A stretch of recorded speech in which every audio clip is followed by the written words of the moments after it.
Hello everyone, I hope all of you are doing great. Happy Sankranti Pongal to everyone. I hope you had a great time with your family. So whoever have interviews in this weekend or coming week, I hope this revision will be helpful for you to revise your knowledge. And if you're going for a walk, you just put your headphones and go for a walk and just listen. When you listen things, you might remember and you may remember few things, whatever the topics you want, and it's nothing like how you're listening song. You can just go for a walk and use these revision videos for your revision. And if you really wanted to see the screen, spend some time in front of laptop and open in laptop, not in mobile screen. Open in laptop and see and write your own notes. And even you can use any of our AI tools to get some notes also. These all revisions everything for you to enhance your skills. If you have any suggestions about these kind of revision videos, please put your comment. Happy learning. Have a good weekend.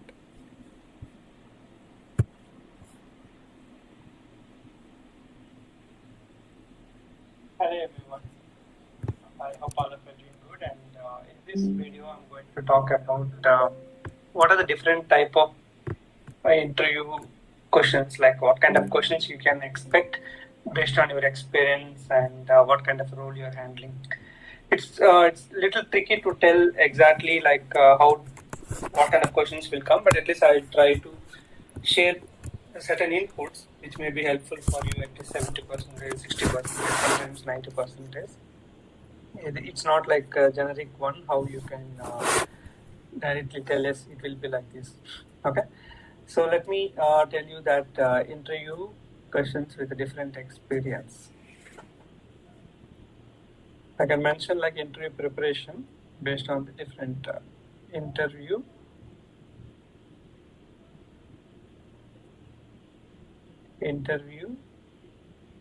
preparation. Let's mention SAP interview preparation. Irrespective of the module, I will try to cover irrespective of the module, what are the different things which you can understand.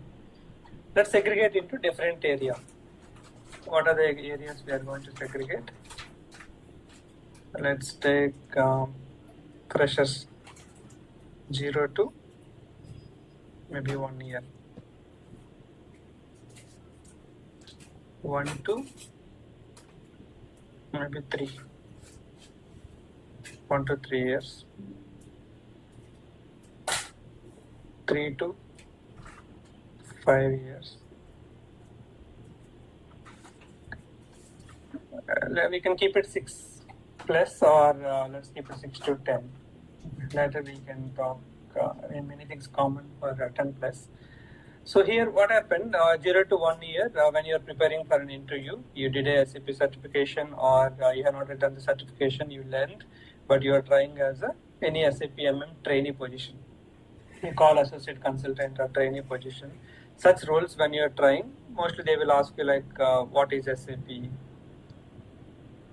What is SAP? And the basic process cycles. They may ask you like P2P cycle, or else how do you consume certain kind of a stock? What is scrapping? Why do company have to do? Maybe some basic questions. And few questions may go for the transaction codes also. They will ask you like, what is the T code to change a contract? Okay, transaction codes. Now when you are using Fury apps, maybe you may ask about roles, warehouse clerk or purchaser, like that. Transaction codes, what is SAP cycle, your confidence,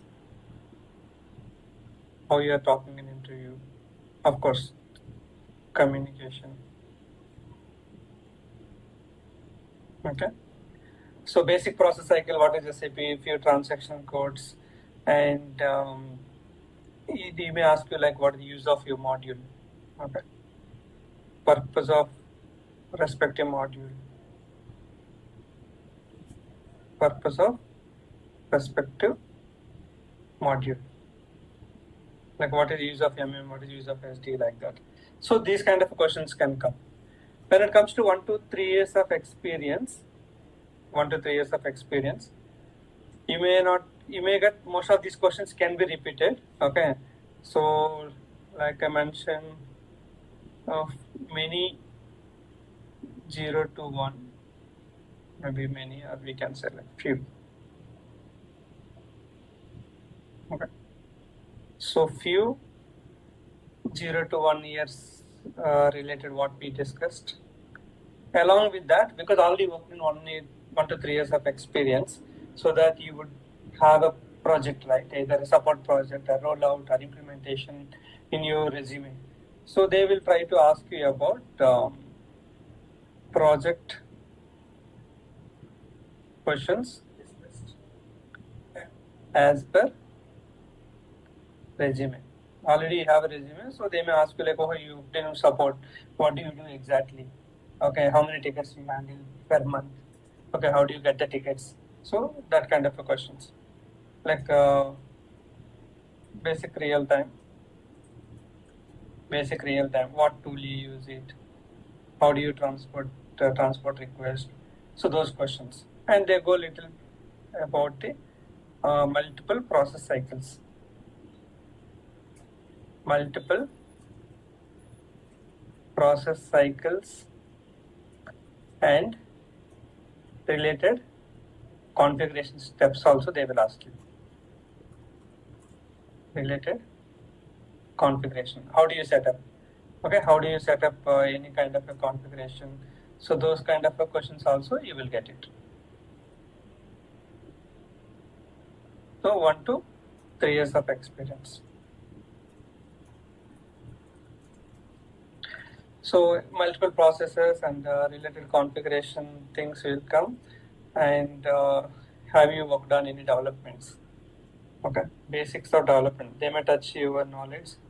Basics of, you use the RISE W. So have you worked on any RISE W? What exactly the use is? What is gap analysis? Okay, little bit real time will be started, and also these questions purely based on your initial questions, how you are able to answer. If you are able to answer properly, then they go to the next level. Basics of real time and kind of a real time activities. Okay, it can be cutover or transport request, those kind of things. How do you deal with the client? How to deal your support things? Those things will be coming. Okay, so regular your what you know and all, you have to increase the dose when it comes to 1 to 3 years. Now we will mention 3 to 6 years. 3 to 6 or 3 to 5 range. Okay, let's keep it 3 to 5 years.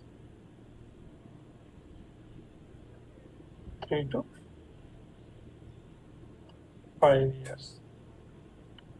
3 to 5 years means mostly you are at the consultant to senior consultant, getting to that area. Mostly the consultant level, or just become 5 years means you would have got a senior consultant, or else consultant to senior consultant level. Here mostly the associate to consultant.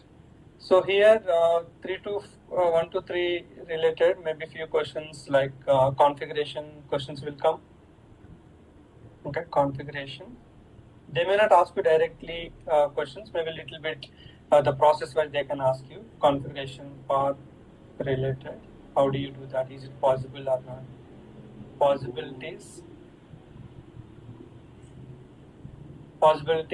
in SAP standard. For example, real time release strategy, you cannot have more than 8 levels. Okay, and intra-company STO without delivery is not possible to do in one step. Always you should go for 2 steps, 351, 101. These kind of possibility questions also will ask you. Is it possible to maintain validation at the storage location level? No, it's at the plant or company code level. So these kind of questions will come. There are general a few questions they may ask you, like how do you set up a third party, or how do you set up subcontracting? Okay, those things will come. And here also they start already accounting entries.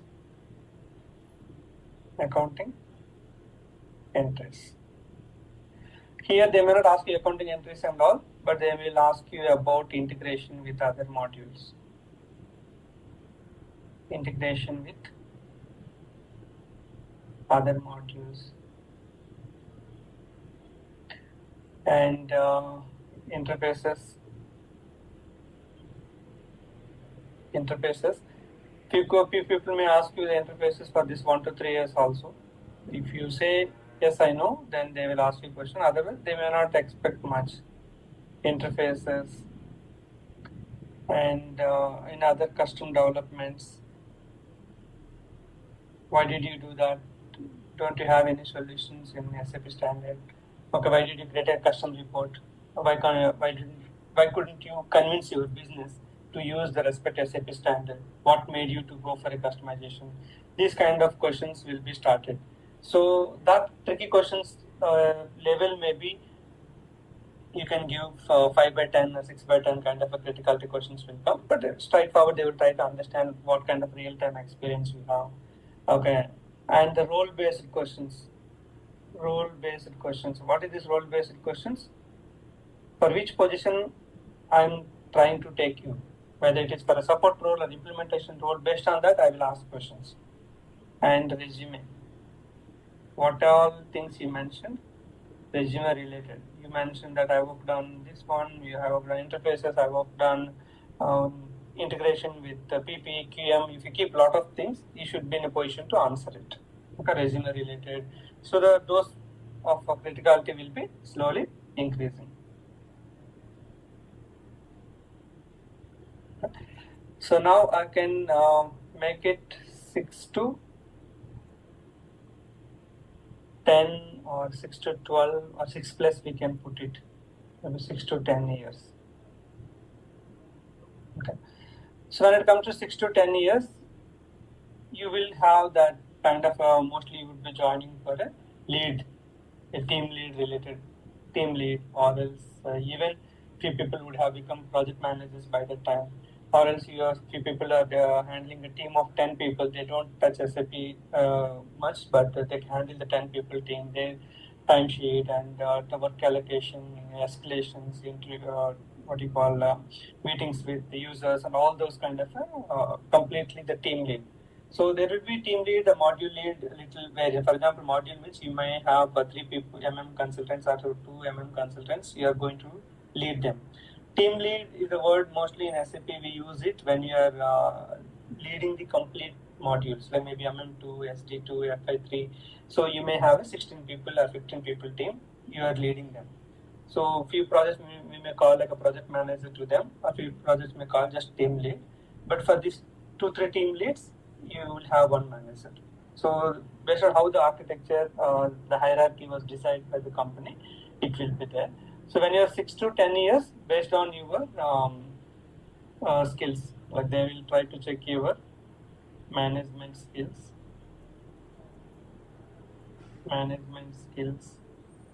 situation handling, how you are handling when the critical requirements are coming or escalations coming.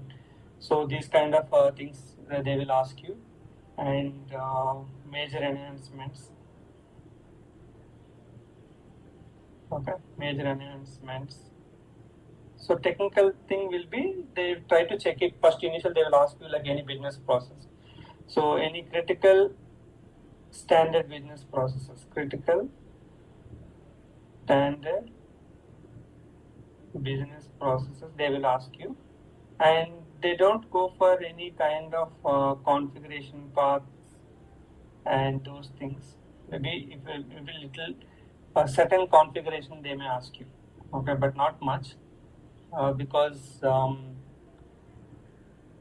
you are into that still 6 to 10, right? So they will ask you certain configuration, because many people do configurations during 6 to 10 years also. Certain configuration and individual handling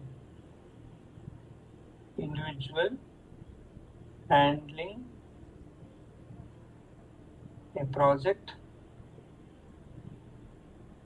solutions or a team. Okay, what kind of role you are going to get it. For example, during 6 to 10 years when I was looking for interview, it was like they were checking whether I will be able to manage the project alone or not. Okay, I can provide the end-to-end solution. What is my skills? Mostly technical things are more because I was joining as a principal consultant. So when you're joining as a principal consultant, definitely the technical things will be there. How the interface, integrations with the different modules. Okay. So few 3 to 5 and 6 to 10 may have few common things. Okay. So integration. This integration, they don't ask you like just to check your knowledge. In their project, what kind of modules are the PS integration? Have you ever worked with PS integration? So what is the role in MM and PS? Okay. So how do you deal that project stop? What is the difference between project and normal stop? Maybe such kind of a question they will ask you. And latest interfaces, latest things in interfaces. For example, now everything S4HANA, we are talking about the APIs. Okay, earlier the RFC or iDocs, what could be the differences between these two? So what are you using any kind of middleware? Okay, so what is the use of middleware? What exactly it is going to do? Okay, so what are the different type of middlewares you worked in that area? So what support tools? Okay, support tools or any testing tools. Have you ever worked on any kind of a testing tools? How do you manage the documentation during the project? So the questions will be keep the scope. Questions will be keep increasing. Testing tools and implementation methodologies. Implementation methodologies. Whether you used Activate or SAP, and how do you manage the documentation? How do you ensure that your deliverables are completing for each? What is the project plan and all those things? Okay, these people also get hardly that implementation methodology.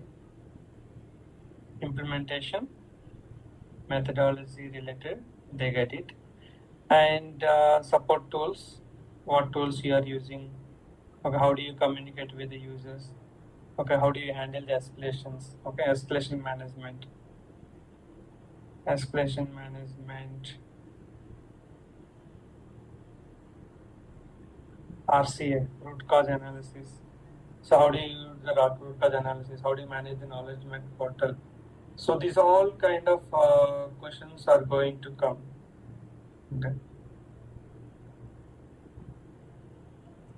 So the 6 to 10 is implementation methodologies, and you can say like solution documents. How do you prepare the solution documents? And even RCA preparation, how do you do that? Okay. So even one more things will be started for 6 to 10 years already. Okay. What you call efforts estimation. Efforts estimation for projects or request RFP we call. Any change request. Okay, I think we will use the word change request. During any projects or change request, how do you deal the effort estimation? Are you in a position to prepare effort estimation for respect to change? How much functional efforts are required? Okay, those kind of things will be started. Yes. This kind of questions will come to, you can see here, right, the dose of configuration, how do you configure pricing procedure, how do you set up the third party, those questions will be little reduced. They will check definitely, 30%, 40% questions will come because 6 to 10 years will not be like always sitting talking to the people or managing the team kind of thing, because they need to fix the issues when it comes. So still the hands-on should be available. Okay. And finally, we are going to mention about 10 plus years. So this is purely what kind of role you are going to take it. It will be checking like team management,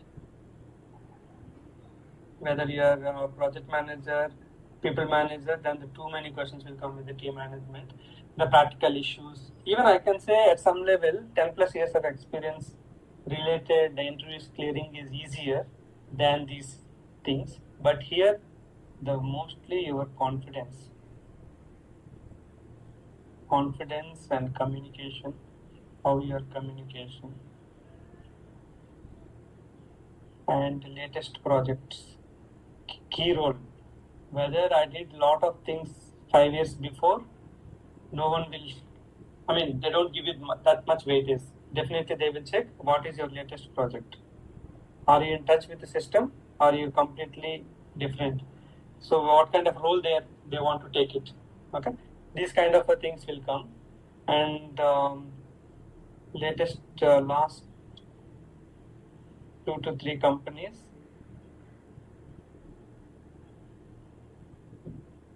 Work duration, whether you are switching frequently or not. If you are switching frequently, you will get a critical questions. You must be prepared to answer with a proper justification.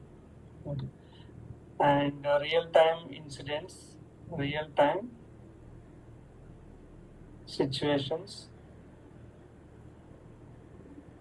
with client or team. Okay, any conflict, how do you handle? Okay, and managing larger team or solution. Okay, and even the coordination with different teams, with the technical team, interfaces team. Okay, these all kind of questions will come, and like I mentioned that few of the 6 to 10, few from 6 to 10. So if someone asks me like, can you send me any questions for 10 years experience and all, means you need to prepare from the each line here. It's not something like how we prepare for how do you prepare for the 3 to 5 years and any mock interviews, right? 3 to 5 and 6 to 10 also my mock interviews will be helpful. Okay, but when it comes to 10 plus, definitely you need to be careful to do that. Many of my mock interviews will be helpful for 0 to 1, 1 to 3, 3 to 5, even. For this area, I can say my mock interviews will be helpful 100%, and 6 to 10 years, it could be helpful from 60 to 70% or 60 to 80%. For 10 years, my mock interviews may be helpful 30 to 50%. So remaining things will be, you need to, based on the situation, based on the requirement, you definitely have to plan and prepare well.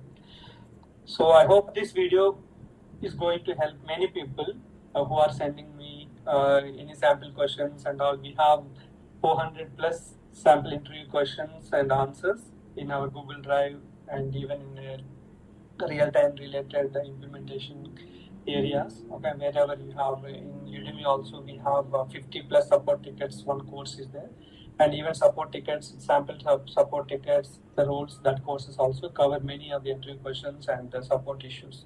Okay.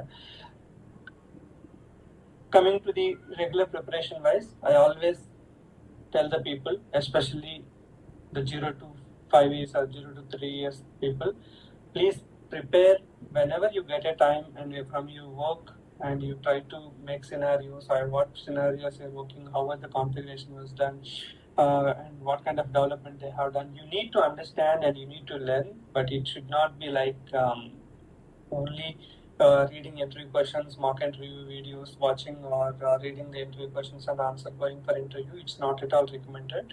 Please change if you are following that kind of a method. By luck, you might clear, but you will definitely face a lot of issues. And like I mentioned here, the 10 years or even 6 to 10 years, or quick switches, 6 months, 1 year, 1.5 years, someone is frequently changing the job, you will not observe. If you tell to these people 3 to 5, oh, this Ganesh will say like that only because he has a good package, but I'm just having less 6 lakh or 5 lakh or 8 lakh something.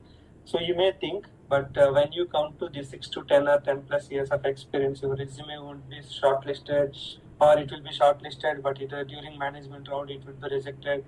There are a lot of things that happen. These switching companies frequently. One time maybe some issue happened, some bad luck or some other thing or personal reason. But multiple times if you are doing that, it will be you will have a lot of issues when you go for 6 to 10 or 10 plus years of interviews. Okay. Yeah, that's it about the overall interview related suggestions what I am giving to you. I hope this will be helpful for your preparation. Thanks for your time and keep learning.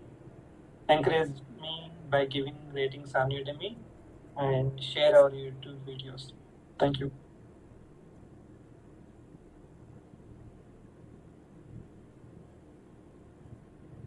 Good afternoon, everyone. We'll wait for around 5 minutes so that maximum members can join. Good afternoon. Good afternoon, answer. Hi, Satish. Hi, thank you. Okay, we can start now. And anyway, the recording will be available for the people who are going to join late, so they can watch the video. So first of all, thanks to all of you for joining. And like I mentioned earlier, that I come up with a list of questions. Actually, I have one set of questions for this session, which I prepared 2 days before.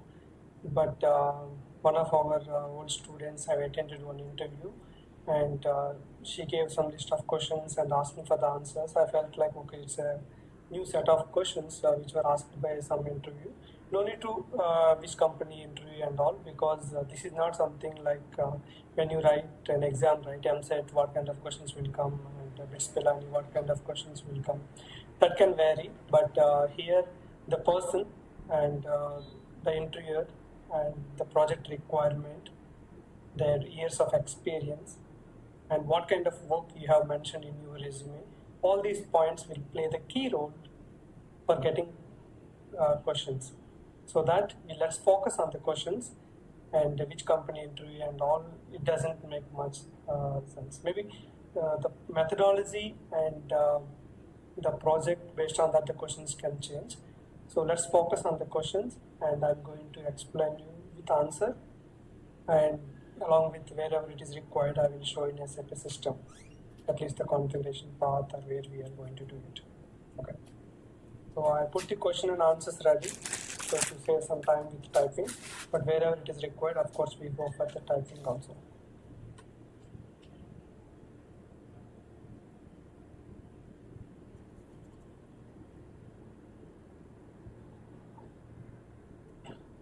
So all of you, I think today we are targeting to get more subscribers also during this live. So if anyone is newly visit our channel and you came for the first time, or you're watching our videos in recent days, then please subscribe our channel, and so that we can reach our 50,000 mark at least 1 month before. So subscribe our channel, and you can share this link to your friends so that they also can join, because this live will be there for next 1 hour, so that definitely they will get benefit. And I will try to see if any questions, but the main focus of this live is a set of questions are there, and I'm going to give you the question answer and also with explanation, because we are not trying for some competitive exam just to learn question and answer. Still, they also need some kind of a background, but we need more background and the business requirement, what configuration we are doing, what kind of setting we are doing. So everything will play the key role, so that you can just make it like learn, understand, then you can do it.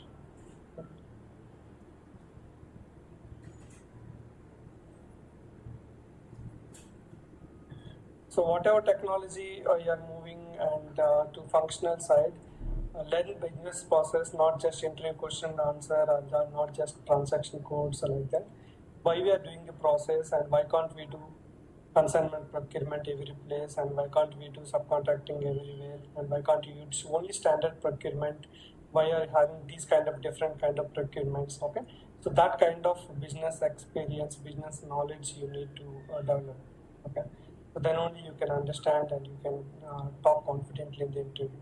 If you just prepare question and answer, then that doesn't make you the better consultant. Okay, so that's what everyone has to focus. So we made this kind of session around 2 months before. You can search and find that video also. Definitely that will be helpful. And yeah, let's go to our agenda today. So anyone new people join, we have not yet started. We are going to start now, and you can watch the video again because I will keep it in public only. You can watch it, and once you come to this live, please share the link immediately so that anyone can get benefit.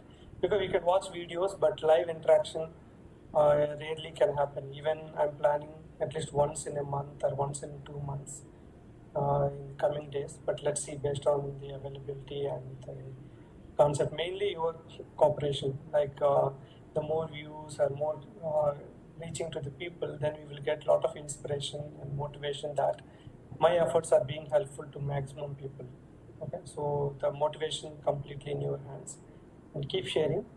So let's start our interview question and answers. So actually this interview question and answers I got on 30th, just yesterday only. So I prepared the questions and answers. Let's go with, okay, this could be fine. So the first question, POs with account assignment category K will hit with PRD account. Okay.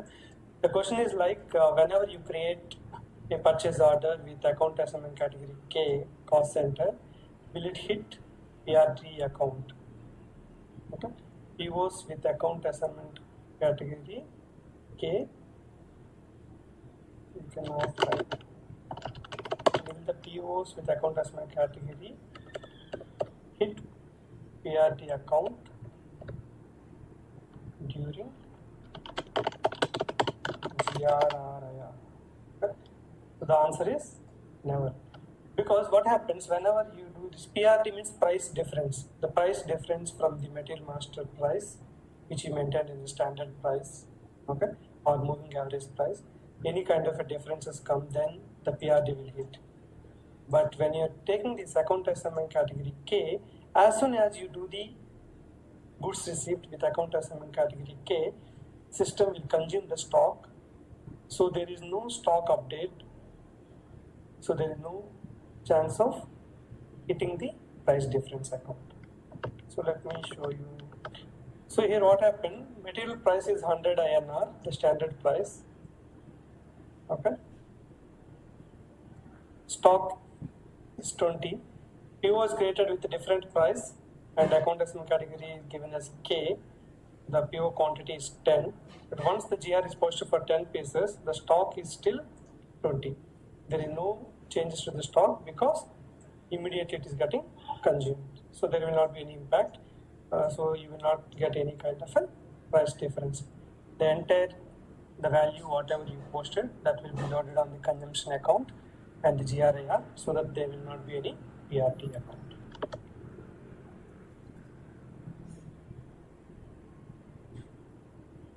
Okay. I hope it's clear. And next we'll go to the next question. If you set delivery complete indicator, DCI means delivery complete indicator, DCI, delivery complete indicator in PO, will further GRs be posted? Okay. If you keep a delivery complete indicator, can you post further GRs? The answer is yes. See, actually, when you keep the delivery complete indicator, system will still allow to do GR until the PO quantity is completed. Okay. So what happens even when you are going for if you have a remaining quantity, then still you can post extra quantity if you have a tolerance limit, unlimited or 20%. Okay. So the answer is still you can post till the PO quantity or PO quantity with tolerance you can post. Okay. Mainly the tolerance you can leave it for the just to avoid the confusion. So what we can say, the explanation. So if you take the case 1 and case 2, if you take the 2 cases, PO quantity 100 and GR quantity also GR posted, then delivery complete indicator automatically put it as X by the system. Now you are trying to do the GR, then system will not allow. But PO quantity is 100, but GR was 70, and the business has decided that they don't want to do the PO for any further process. Then you kept the delivery complete indicator equal to X. But if you try to go to MIGO and try to do the GR, still system will allow to do the GR. Okay, so that is the standard behavior. Then you can ask the question that I don't want to allow any GR, then what to do? I always recommend that you go to the purchase order and keep the, if you go to ME22N and take any purchase order which is available in the system.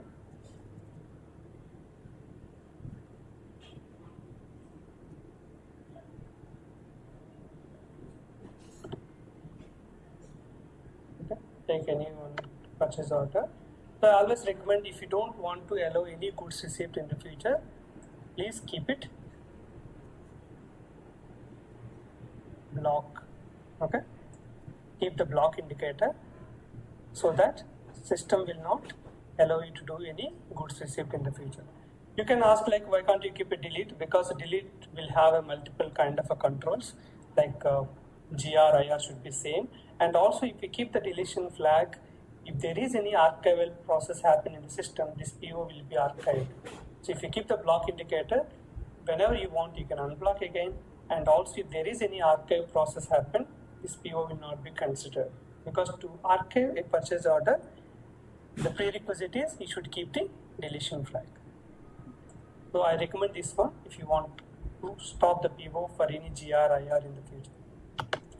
So I'm going to provide a few details. Then what is the benefit of delivery complete indicator?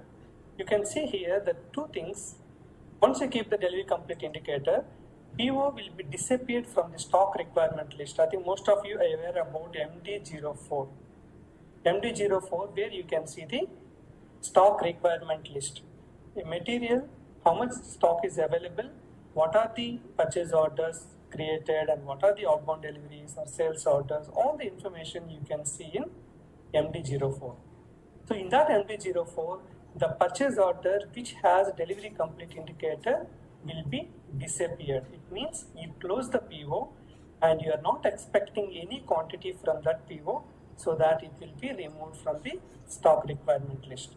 So during MRP run, if you have any shortage of stock, system will create a new purchase requisition, but it won't consider the purchase order which has delivery complete indicator.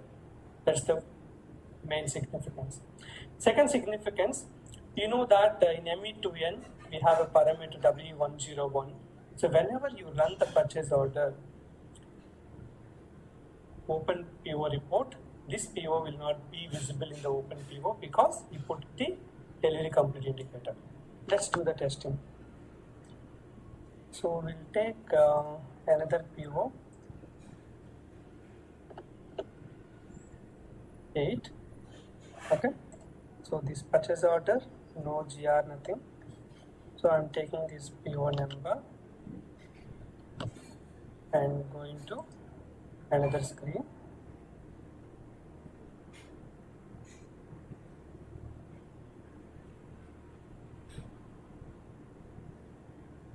Okay, so we got a new screen. Report is ME2N.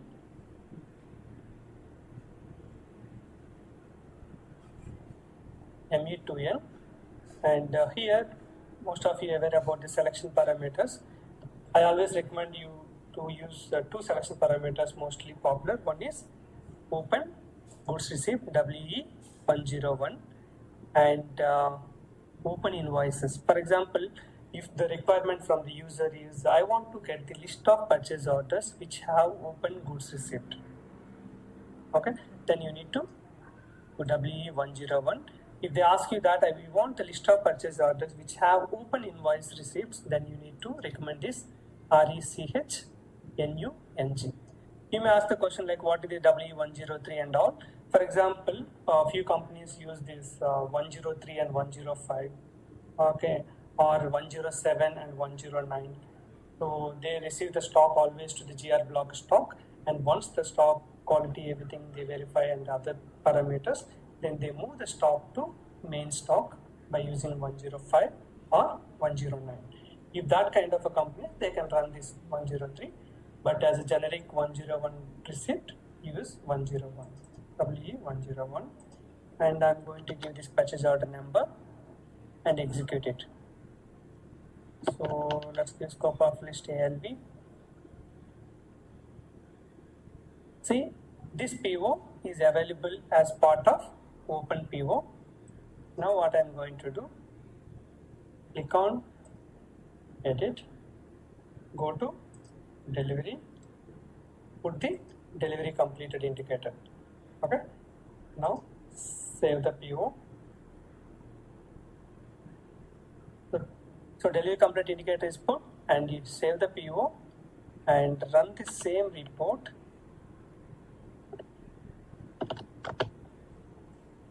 ALV executed. See here, no suitable PO documents found. So it is disappeared from the system. 23N. This is the way. So how you can find it.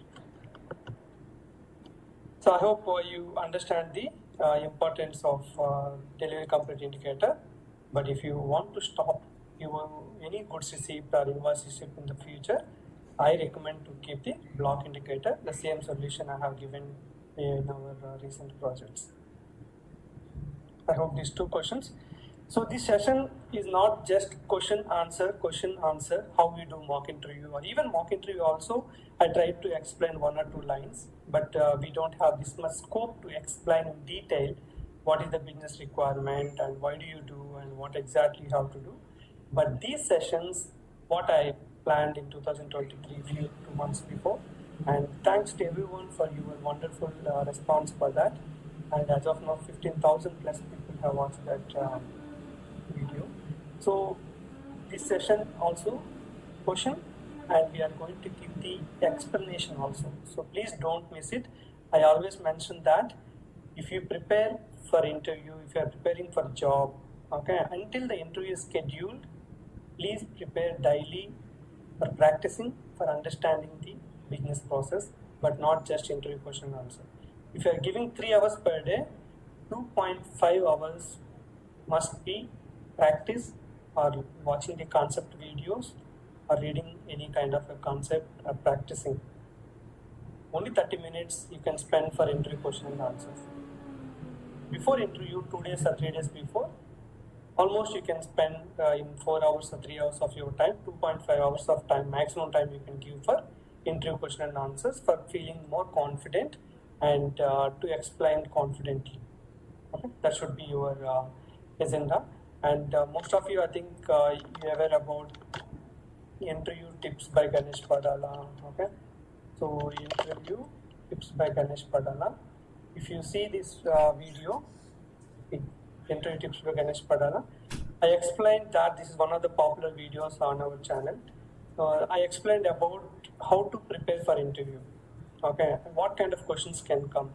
There are different type of interviewers will proceed based on the resume, based on your projects, what you mentioned in the resume, or else what they need for the project. Okay, what kind of project they are interviewing for. Okay, so they are interviewing for a support project or implementation project or the migration project. Based on that, the questions will come.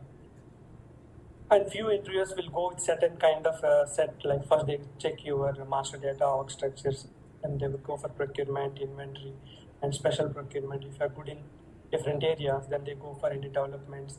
Then they can check for your recent projects, what kind of roles, challenges. So there are certain kind of, if you prepare properly, and 40 to 50% of questions you can already have answers with you when you attend for the interview. So always don't copy, just blind copy and paste and prepare your resume. If you're really doing that, please read each line. If you're not confident, keep it in a red color and ask your mentor or trainer, whoever, what is the use of this one and what I cannot understand. Get back up to talk about each line what you mentioned in the resume. If you're not clear, if you have not worked on that, or if you don't have knowledge, please remove it. Okay, going with 100 things and you have only 50, 60 in your mind, then it will be a clear failure. Okay, keep it 70, 60 and give your best for the 50. Okay, so 70 to 80% of performance you can give it. There are many useful videos out there. Just you need patience. Okay, compared to keeping a comment, put the same sentence, and for everything you can add Ganesh Padala, so that if there is a video related to that topic, you will get it. Otherwise, you can search for any other good YouTube channel which you are following. Okay, so we have a lot of content nowadays, which is not available 10 years back when we were juniors. Okay, so now only thing is you need to have how to get it, or how to prepare, and how to search and spend your time. Not just let me clear interview, then I will practice. So please leave such kind of attitude if anyone has. Okay, so now let's go to the next question.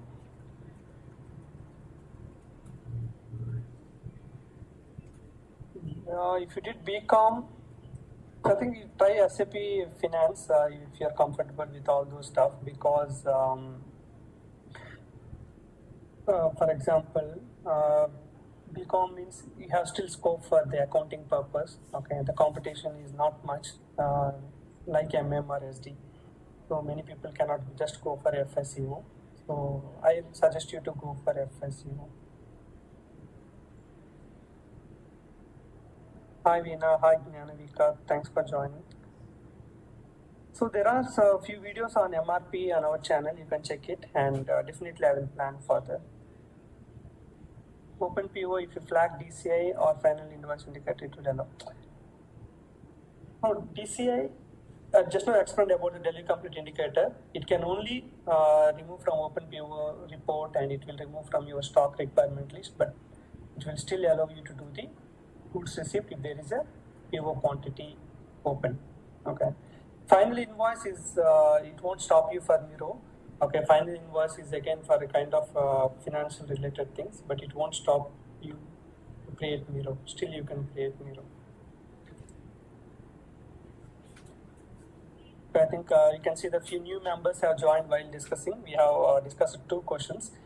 This is not something like within 30 minutes we can cover 30 questions like that, and each question we are going to spend at least 5 minutes of time to explain the details and the business purpose. Why do we do? Okay, so why the business decide to close certain kind of POs? Okay, they already bought, and the vendor is getting lot of delay, so that they decided, let's stop it. We don't want any material in the future. Okay, we will go with a new vendor. Then they can decide to stop that PO. Okay, or else they have more changes in the PO pricing. Okay, and PO pricing and other legal things, so that they decided that let's stop the pending POs with the vendor, and they are going with a new contract for all the new materials. So there can be different business reasons. So technically how to do, we have learned, and business wise I have given 2 examples now. Like that there will be multiple examples. You are a functional consultant, you must understand the requirement and go with logic, not just like a question answer preparing.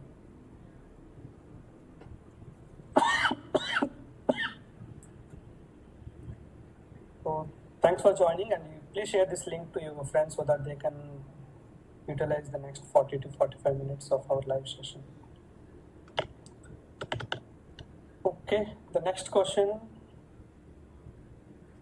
These are all faced by one of our old students or our SAP family members.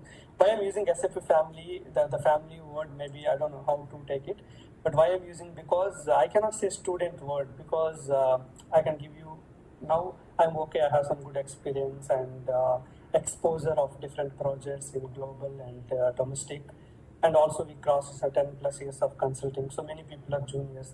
Okay, but during 2016 I taught few people who are 5 years, 8 years experience than me.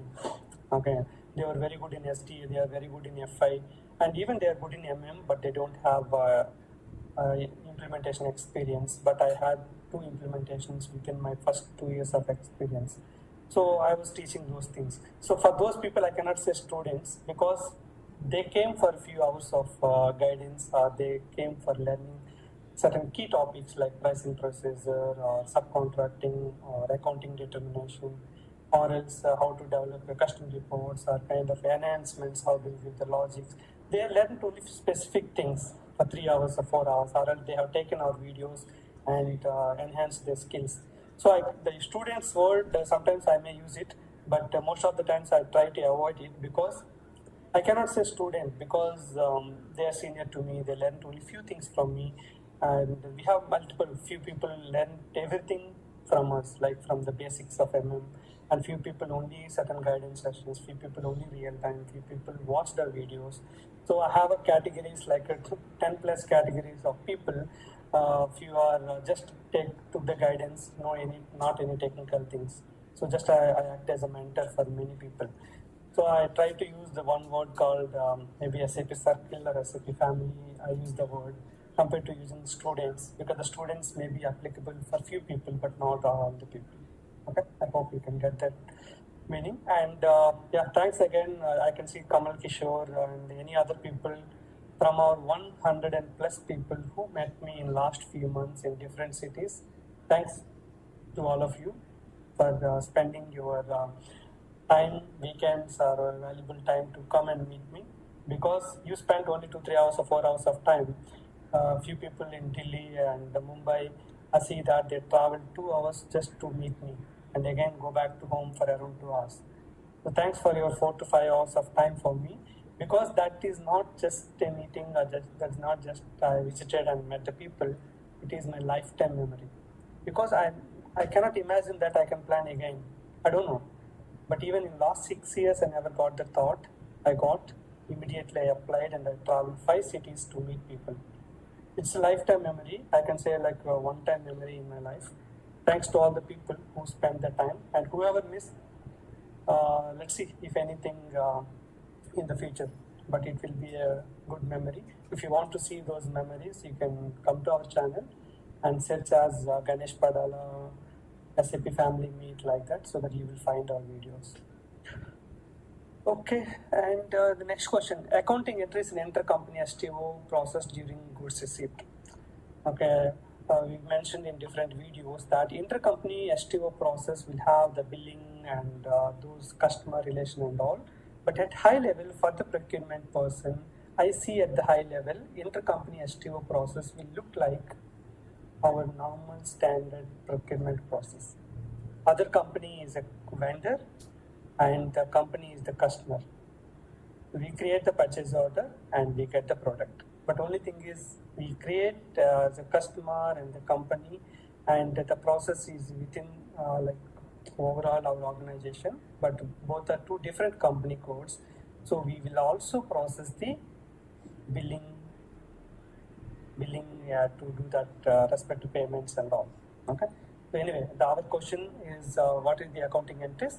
It's a purely stock account, VSX debit. Okay. Stock account, VSX debit, and WRX. We cannot keep red color. They are not given orange. This MacBook, few things. Okay, let's use red only, no option. Maybe I will use the font as white. Why I'm giving the green and red only for to make you to understand positive and negative, that's it. Okay, so receiving plant stock get debit and GRIR clearing account get credit because you need to post the invoice receipt. So that the process will be similar like how we procure from another vendor. So next question, can we use two output types for same PO? One is printout, another one is you just send an email. Yes, not only two, you can have 3 output types also. One for printout, one for external send, sending email, another one for EDI, to send the data as XML or JSON structure to the vendor. So yes, you can use it and you can determine based on the condition records. Okay. So only thing is I observed in one of our projects that one is if you are keeping all 4 means immediate send, one is external send and all. Let me show the, let me find something. Yeah. So only my suggestion is you have to test properly if you are keeping send immediately. Okay. So send immediately for every application. You have to ensure that everything is working fine or not, because if you are keeping 2 output types, external send and EDI both at 4, then one of them could be failed. So that how I managed my situation during that project. I put one which is very important. For example, EDI is important, so I put it 4, send immediately. And for the PDF which we are sending to other system, I put it 3, and we run background job for SC93, background job for ME9F. We have ME9F where you can complete the output. For this program, we put a background job which will run for every 10 minutes or 15 minutes. So that all PDF, anything pending with the 3 indicator, system will just process those POs so that I avoid that issue. So if you are using multiple output types, if you are keeping everything 4, please test properly. If one of them is getting failed, means how to manage it. Keep it as 3 and activate the background job for 15 minutes or 30 minutes based on your business urgency. Even 5 minutes also if the PDF is required within short time. So you can manage the timing, but you have to activate the background job. So here I want to tell you one thing.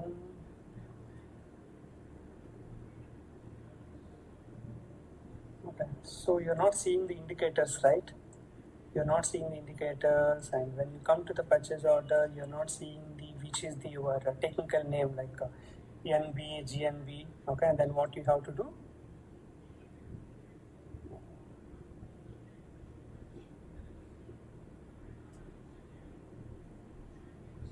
This is again the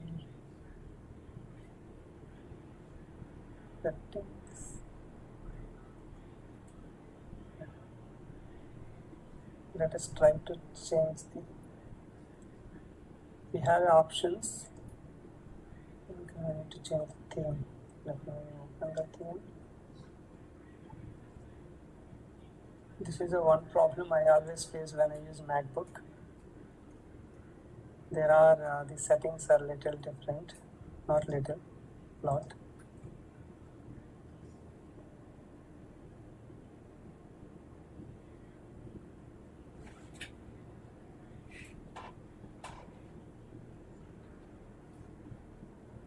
Generally, when we use the normal GUI, here you will see an option called. Here you will see the option with red color button. So click on that button and then you go for visual design. So in the visual design, you can select the keys so that these keys will become entries. For MacBook, maybe somewhere option will be there. You need to find it.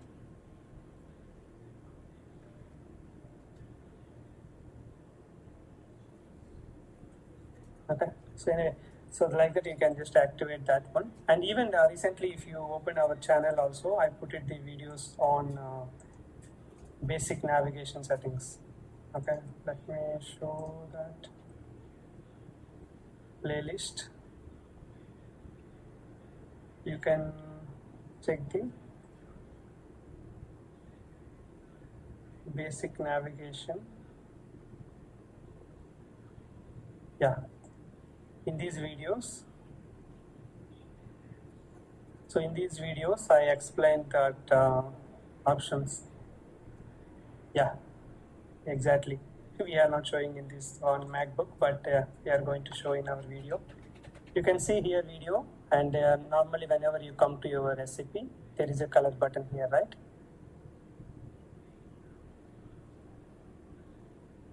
Okay, I'm going to switch on that audio.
I hope you got the answer, and in MacBook somewhere the option where it is available, maybe we can check later, otherwise it's not that important.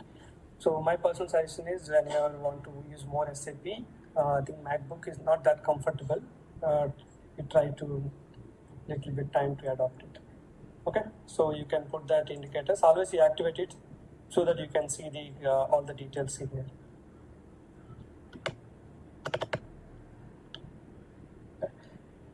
So you can use these output types. So let's select next question. And before we go for a lengthy question, let's see any comments or anything from the people.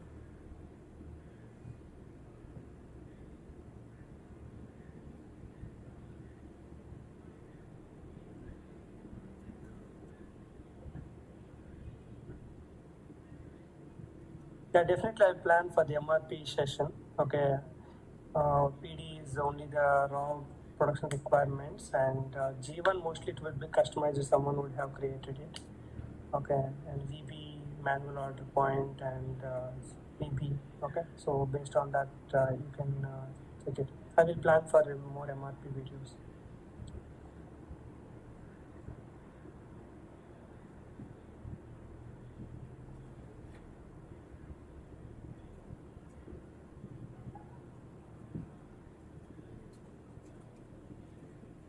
Yeah, congratulations, Subhankar, for clearing interview with our mock interview. Yeah, that was the common statement I always listen from our followers and students or friends, whoever. If you watch the 6 hours of mock interview videos and many questions are repeated in the interview. So the utility, like I told you, right, I put my efforts for more than 7 years. This September we are completing 8 years. So I'm keeping continuous efforts, and that's your job now, how to come to our channel and use the playlist to find the videos and learn, and if you like it, and share with the people. Okay, so we cannot make it like a lot of marketing people and all, because those are all we cannot do it. Okay, so you are the marketing people for me. When we have daily 2000 to 2500 people are visiting our channel, in that 2500 at least 20 to 100 people, at least 100 people can decide to share our videos, then that will make a huge impact. Okay, if 2500 we don't want 2000 people share our videos, it may not happen also, but at least 200 people, 300 people can start sharing, then that will give a good impact. Scheduling agreement, contract scheduling agreement is like PO. It can directly go to vendor for procurement. Contract is only a legal document which will be feeding the quantity or price and all those things.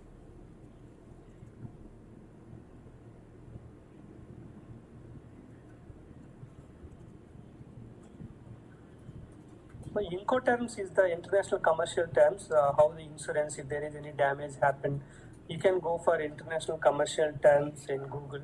Okay, so Incoterms, Incoterms wiki. Okay, so you can go to Incoterms, and these are all common things. It's not SAP overall supply chain related terminologies. You can read everything, what is CPT, what is CIP, because it will decide that if there is a damage happen in the port, if there is a damage happen while traveling, who has to bear the insurance, who has to bear the cost. All those terms are well designed by the international guidelines, so that you can read those things.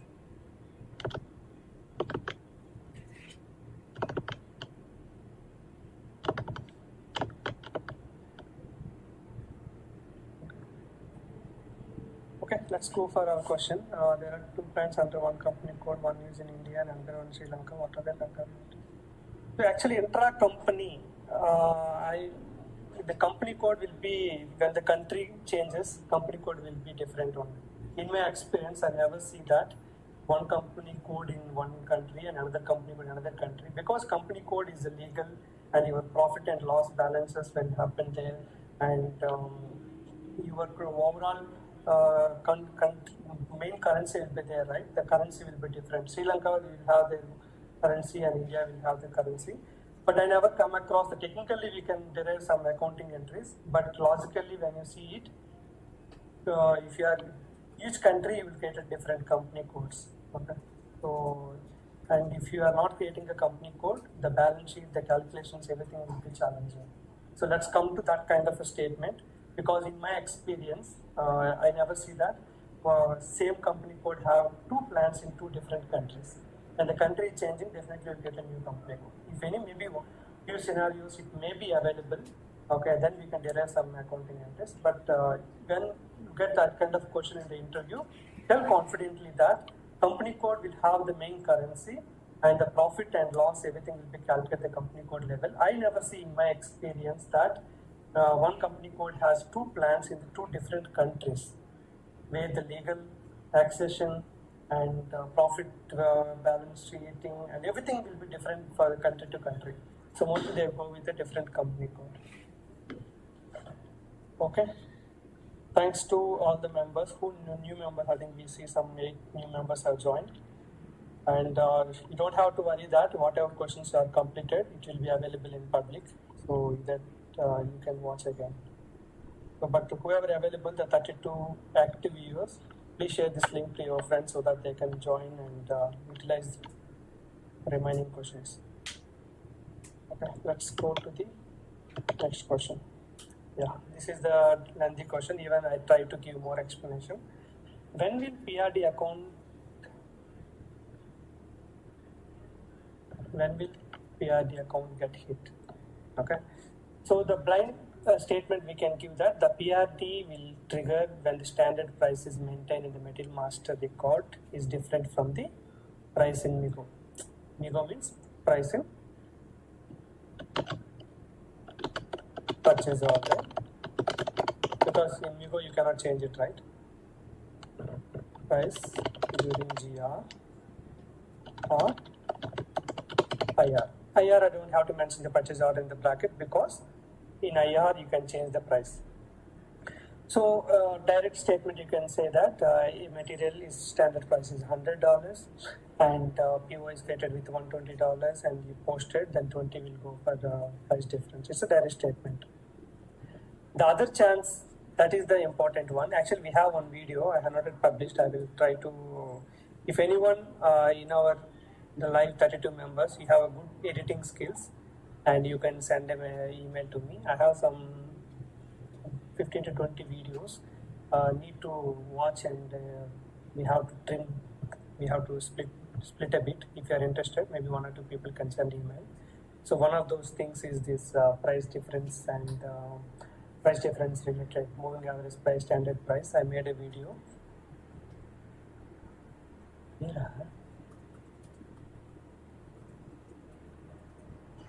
So definitely you can send an email so that I will share it. Okay, coming to this case, PRD, directly it will come. So standard price, I think I don't have to explain, because if the purchasing price is different from the material master standard price, that respective amount will go for price difference account. Okay. See, I have a subcontracting procurement. Okay. I have some 5 materials, but what happened, the 6th material I don't have a stock. Okay. But I need to provide to the supplier. How do you handle that? I want to send some of the components to my subcontractor. I don't have a stock. So, you want to send the 5 components to the subcontractor, but you don't have all the stock. You have only 4 quantity. The 5th material you don't have. Yeah. What we'll do is we'll go with the third party scenario. Third party procurement. We request our customer to. We request the. What we'll do is we can raise the purchase order. We can request our vendor to the particular material what is required for the subcontracting. You can request him to send that material to the subcontracting vendor. You can consider here the subcontracting vendor as the customer. So what is the material is lagging for the subcontracting? You don't have to go to all that company or whatever you are saying, maybe some country. You can just tell like we create that material as a normal procurement to our vendor. Okay. Vendor A. Okay. And in that purchase order, at the delivery address, we have an option called delivery address flag. Okay. And also we have subcontracting SC flag. Okay. That SC flag, if you just keep it, then what will happen? The system will the vendor delivery to subcontractor address. Okay. Not your address. And when you perform 101 at your location, it will trigger 101 O. It won't trigger 101. Okay. 101 O means the subcontractor will get the stock. Okay. So when you do 540, when you receive 101, then the backend 543 will hit, right, to consume the components. Yes. It will automatically hit it. And there are many companies, they don't do issues with 541. Okay. They don't do 541 concept at all. They just create a PO to the vendor A, the another vendor, and they keep the delivery address, the subcontracting, the flag and all. Okay, so the vendor will not send to them. The vendor will directly send to the subcontractor. So subcontractor always will have some extra stock. It's not a PO based stock. They just receive whatever the stock they are receiving, and this we just send the subcontracting PO to them, and we just compare what are the component stock available at the vendor. If it is not available, then we trigger requirements like that. Okay. So we don't have to store in our material, and we don't have to issue with 541 and all. Okay. Some material they can go like this, some material they can go like this. Some companies directly follow the same method. Okay. Generally, as per the standard SAP, we would say like you can issue the goods with 541, but we can say like process there is an option of like that. Okay. So you can highlight that option to handle the same thing. Okay, actually, I was saying like third party, but no need to go for the other special. Third party is special. There is simple. This process is that you don't have to use the word of third party, which will mislead. Okay, it will mislead that condition. Standard procurement only in the delivery tab in item level of the PO, we can give the vendor, the subcontractor vendor as the customer, vendor address, so that the vendor will directly stock the goods to the subcontractor, our required subcontractor, the vendor. The both are vendors, right? Yeah. Both are vendor. One is subcontracting vendor, and the one is normal vendor. Normal vendor. So we are requesting normal vendor to give create the PO, and we are requesting him to send the material to the subcontractor vendor what you are giving in the item level of PO. Yes. So that is the one scenario, and parallelly that subcontractor will get the material from the actual vendor, and he will send us the finished product and as per our requirement. Yeah, this is so only the 541 we don't do it. It will just sent by our vendor. Okay, it will save our transportation and the storing cost, efforts. All those things will come down. That's it. We can say. Okay, I think we would say that either way we can do like 541 both, or maybe the complete all the components which the subcontractor is receiving from the other vendor. Either way you can say to the yes, we can do anything. Okay. The interviewer will mainly take interview based on 4 things. One is based on your resume, and based on job description, what kind of skills they are expecting from the candidate based on their job. And third one, generic knowledge, like they will verify your SAP MM knowledge, SAP MM or SAP SD, whatever module you're working. So they will go with master data and then purchasing, then inventory. In the same way, they will go for your real-time experience. So based on the generic skills of a candidate. The fourth one will be, some interviews will ask you that what is your favorite area in SAP MM, purchasing or inventory, or in which area you are very strong. Then they will ask questions. Okay, I can see that you put 3 projects. You have done 3 projects. One is implementation, and then you work for some support, and then implementation. Okay, tell me what are the key role in the last project? I can see from April 2017 to till now. What are the key main roles in this project, and what kind of scenarios you have worked and Just tell me briefly about that project. Okay. The recent work which I have done, that is production support and some couple of deployments I have done, and nearly since 2017 April I've been associated with that particular client. So since then, nearly more than 1.5 years I worked as a support consultant. I have given the production support for one of the SPC, and after that I moved to testing, and there I have created some test scripts, and I have done some couple of deployments. Recently, I have done one deployment which is HSP Malaysian currency conversion project that is based out of Malaysia. In this project, I worked as a data conversion lead basically. Yeah, actually, I have very good exposure in all the MM parts, like purchasing, inventory, and I have a couple of I have some very good experience in invoice verification also. Yeah, that's it. I think in that project. Okay, have you worked on any developments in that project? Yeah, I worked on one development. Yes, I worked for development. Okay, tell me any one development which you have worked. Okay, so the development which I have worked, like there is a requirement which we got from the business. That requirement to need to display the report with respect to the inputs of release group and release group and purchase order. So the report will come like given the input of purchase order and release group, what are the release hierarchy, whether this purchase order has been released or not. If not, what is that hierarchy pending? I mean, the complete status of the release procedure for the particular purchase order. That is the report which we have done for this client. That was my not very recently, like 6 months back. And apart from that, I have done one deployment which is like the characteristics of the class. This is one kind of report. For this I am working as a functional lead. I'm a functional lead. So for that, once we give the class as input in the report, and we can see all the report, which is how many characteristics has been assigned to the particular class. That complete report will be displayed in the system. That one kind of custom report, which was the complete custom business from the client. So those are the two deployments which I have done recently. Okay, and what is the result report? You give the class and you get the details of that class. Yeah. If I give the class as the input, and I can get all the list of the characteristics and what are the characteristics that has been assigned to the particular class. That was the one custom report which we are using in current client anyway.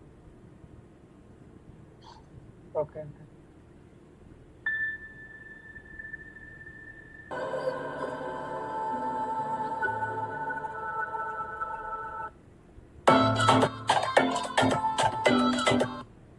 Good morning, everyone. Thanks for joining our channel. As a subscriber, as a viewer, keep supporting me. And if you have enrolled any of our Udemy courses, please spend 5 minutes of your time to provide valuable review. It will be helpful for me to grow on Udemy. If you don't know how to give a rating, you can search Udemy review by Ganesh Padala. You will find a video on YouTube where I explain how to give the rating. It is very simple. Please spend 5 minutes of time for me to provide the Udemy reviews.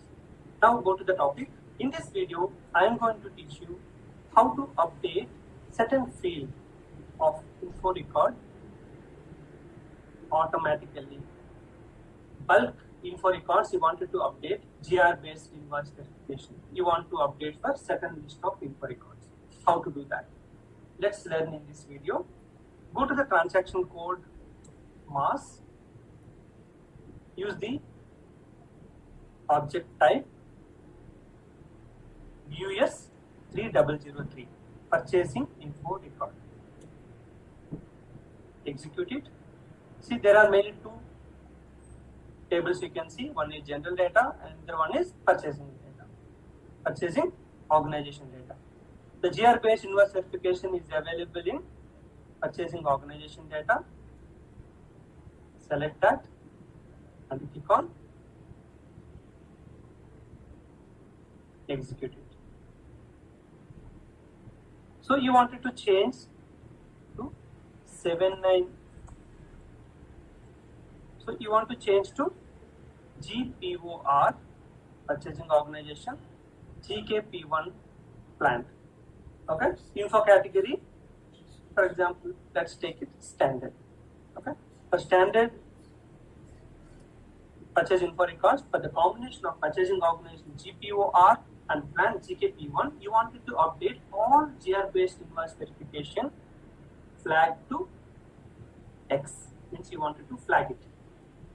Select this combination. If you have a specific info records, you can pass it. Otherwise, if you want to change to all, you can input that.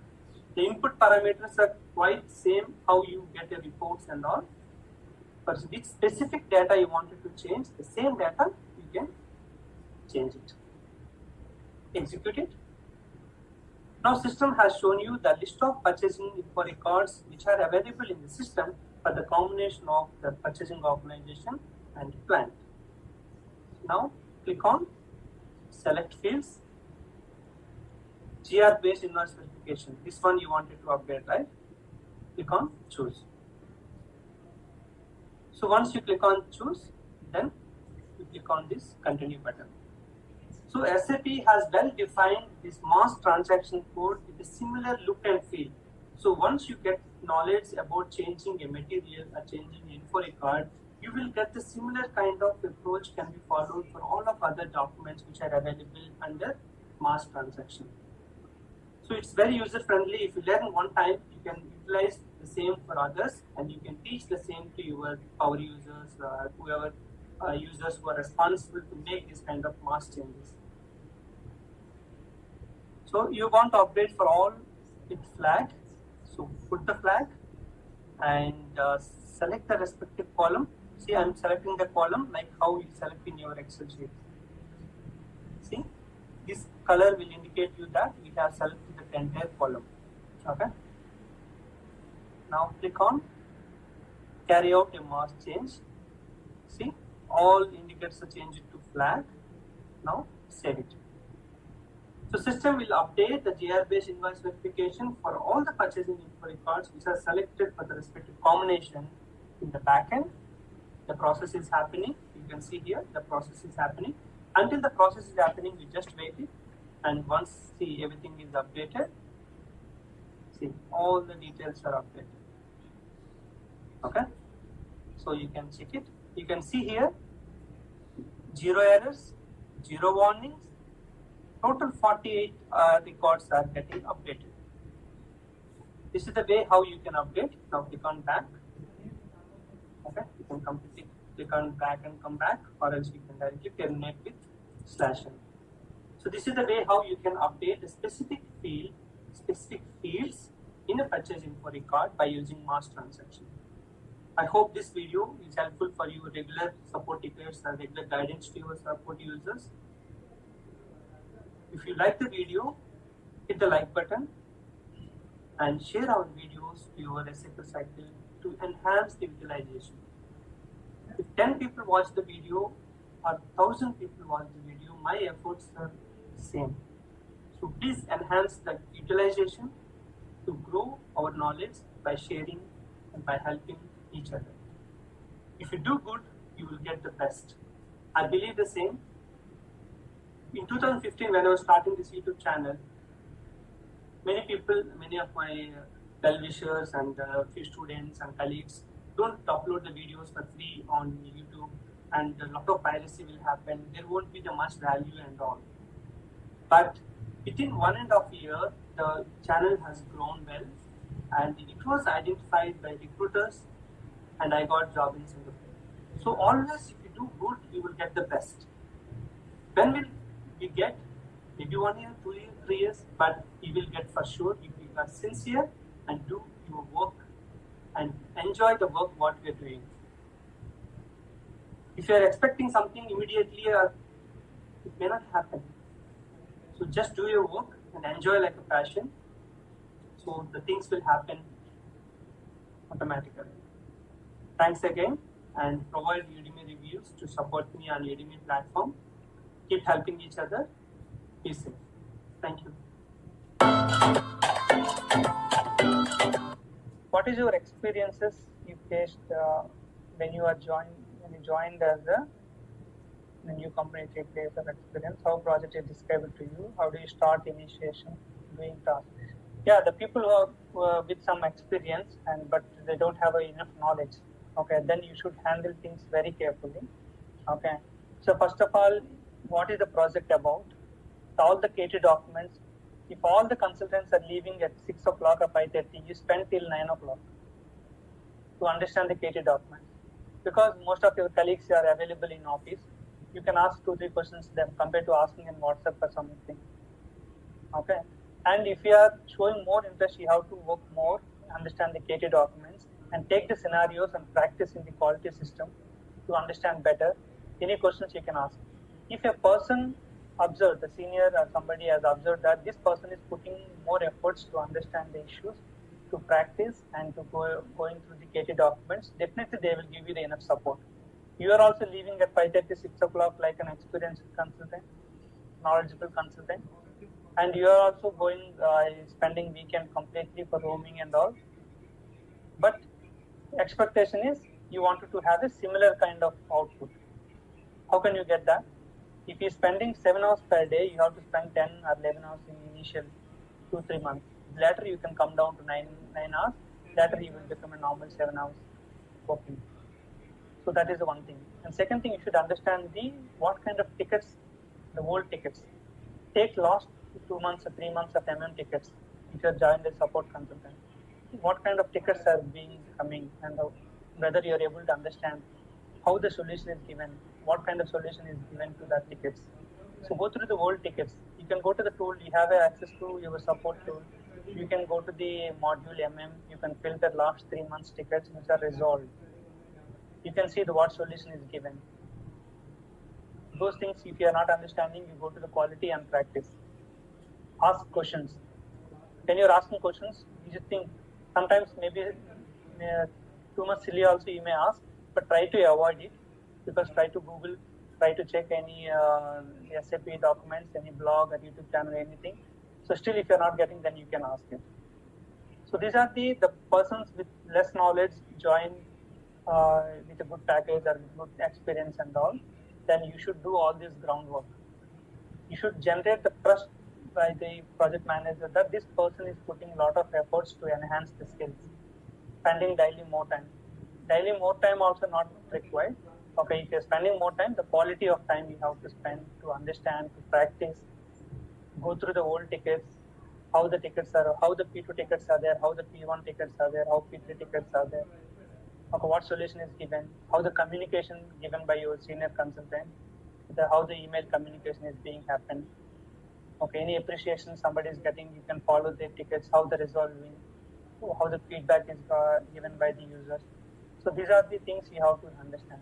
And a few more things, where the printer is, how to take a printer. Okay, and if you get an authorization issue or anything, who is the point of contact from basis team? Get the contact and keep it in your notebook, or keep an Excel sheet for the list of PACs. Who is the PAC for SD? Who is the PAC for MM? If you are MM, if you are FICO, so who is the PAC for basis? If you get any printer or laptop issue, who is the PAC from the help desk team? Okay, how to access the printer? Okay, these things and all you have to learn. Don't do the basic mistakes which will be annoying when you do that one. Okay, to whom you have to report. Okay, and you are asking, you need some printer problem, send an email to your manager by keeping two. You avoid such kind of things. Who is the printer? Help desk. Okay, who is the help desk team? And maybe you can copy in your manager so that they can fast and they can speed up the work. If you directly send a normal email, they may delay. So if you are keeping your manager in copy. Okay, if you are asking something, information to the other department, keep your manager in copy wherever it is required. Sometimes it may go for ego issues also, why you are keeping everything to your manager. So these are all very sensitive things. I cannot say which is correct or which is wrong. But what I can say according to my experience, if you keep manager in copy wherever it is required to get it, wherever you need a speed response, you can keep it. Not for all things you keep it and make other people to struggle. Okay, why this guy is always keeping manager? They will be hurry, right? That is not that much urgent. So why is looping everyone in loop? So these kind of things may happen.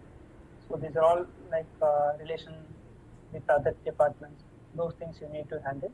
So first of all, you should know what is your project about, what kind of issues are being received, and who are the PACs, and what are the equipment you are going to handle, printer or any laptop or any kind of other systems you are handling. So how to go the PAC, if you get issue, to whom you have to contact. Okay, if you get any health related, who is the health department? Okay, who is the medical department? Who is the finance department to check it? So these things you just come to know, and the travel policies, a timesheet. So these things also you have to know better. So to give a proper thing. Otherwise, everywhere if you are doing silly mistake, forgetting timesheet entry. Some people will forget timesheet entry and they will say that I forgot to enter timesheet. How can you forget your timesheet when you are coming daily?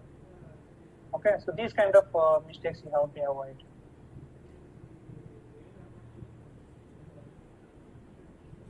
So how do we get the tickets? Okay, how do we get the tickets? How are these notified, and how we needed to complete such tasks on a priority basis? Yeah, the notified. Like most of the ticketing tools, once the ticket is assigned to you, you will be notified. One email will be coming. So your new ticket is assigned to you. Okay, that new priority also the subject will have. It's a priority 2 or priority 3. Okay, priority and maybe the short description of the ticket will be given that. The notified you will get an email once the ticket is assigned. And the complete task on priority basis. Yeah, like I mentioned and I explained clearly in that project support roles and responsibilities video. So based on priority, if it is a P1, maybe within a day you have to complete, P2 3 days, P3 5 days, and P4 10 days. So based on SLA, how your company has agreed with the customer. Okay, based on that you need to check the SLA and how to resolve on priority basis. Okay, so I want to suggest here again in that video also I explained. The user has created a P3 ticket, but he is asking, I need very urgent, can you finish tomorrow, like that? Then please educate the user. If you are that much urgent, please create a P2 ticket. Okay, so that I can prioritize, because I have two P2 tickets in my bucket. I should complete that and then I have to complete your ticket. Okay, so and also there is one point I want to highlight here. There will be two SLAs will be there. One is completing SLA and the second one is accepting SLA. So when you get a ticket, first you have to accept it. Okay, so that also will be having some time, like P1 ticket acceptance within 2 hours, P2 within 6 hours, P3 and P4 maybe within a day you have to accept it. So the user will come to know, yes, somebody has taken my ticket. So I can ping him about the status. So if nobody is taken the ticket, then it will be hanging. Okay, so like some of the companies, the help desk team will be directly assigned to you, but still you have to accept it. Otherwise, it will be showing as open. If you accept it, the status may be changing to work in progress. Okay, so that's what you have to do. Okay, let's see some of the questions now.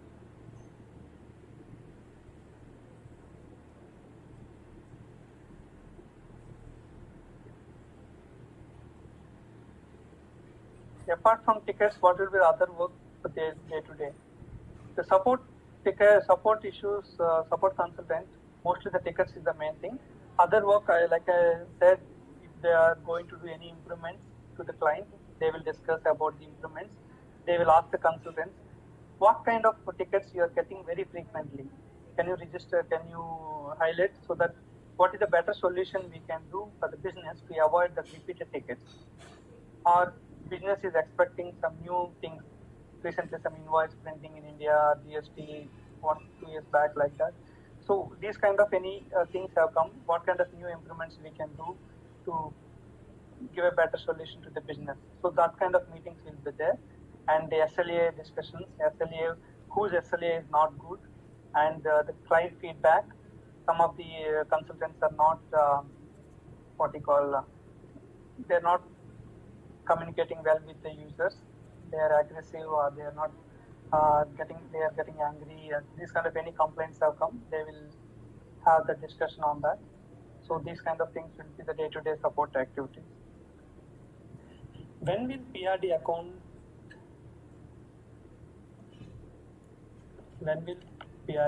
get hit? Okay, so the blind statement we can give that the PRD will trigger when the standard price is maintained in the material master record is different from the price in MIGO.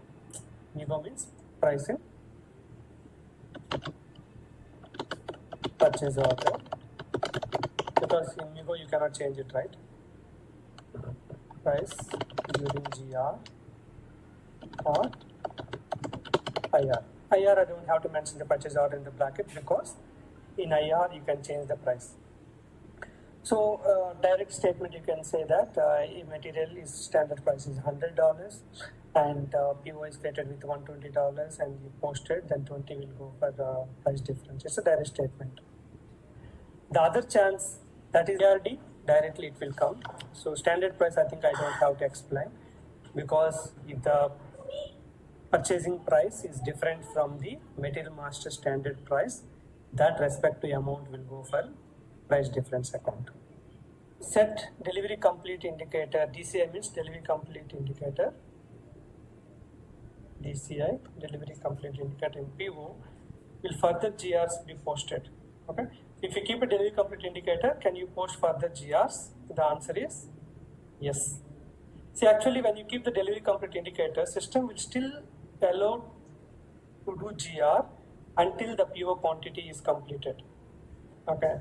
So what happens even when you are going for if you have a remaining quantity, then still you can post extra quantity if you have a tolerance limit, unlimited or 20%. Okay.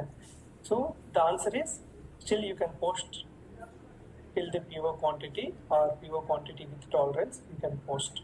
Okay. Mainly the tolerance you can leave it for the just to avoid the confusion.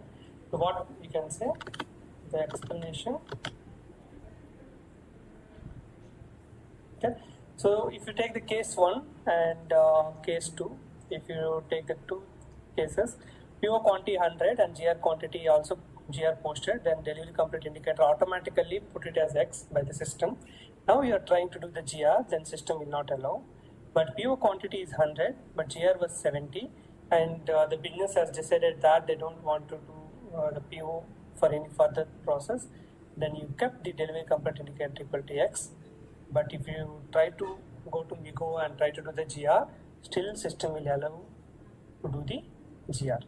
Okay, so that is the standard behavior. Then you can ask the question that I don't want to allow any GR, then what to do? I always recommend that you go to the purchase order and keep the, if you go to 22N and take any purchase order which is available in the system, purchase order. So I always recommend, if you don't want to allow any goods receipt in the future, please keep it block.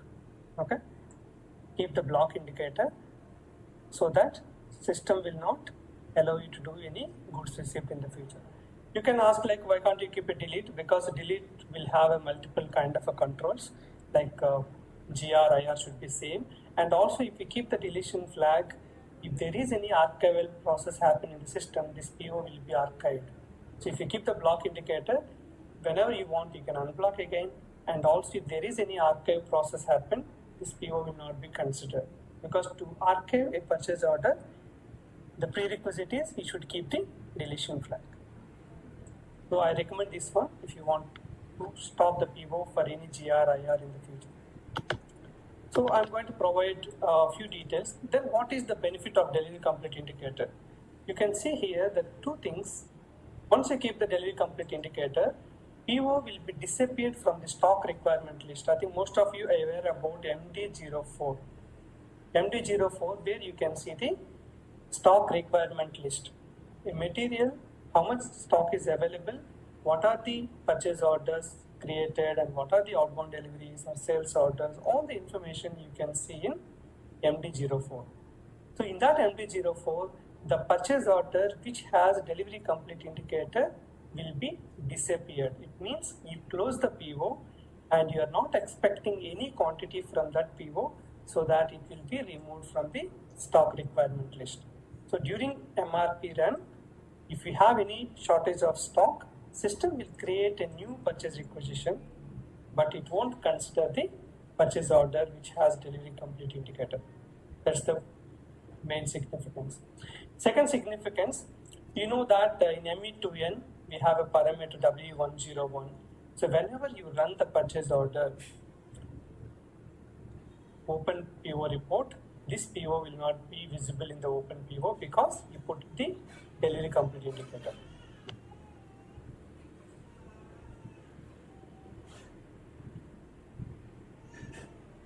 Example for custom report creation or tab enhancement. Okay, tab enhancement I have given in my course, right? Like in Migo we added additional tab. Yeah. Migo added, and even ME21 in one of the projects we added an additional tab at item level here.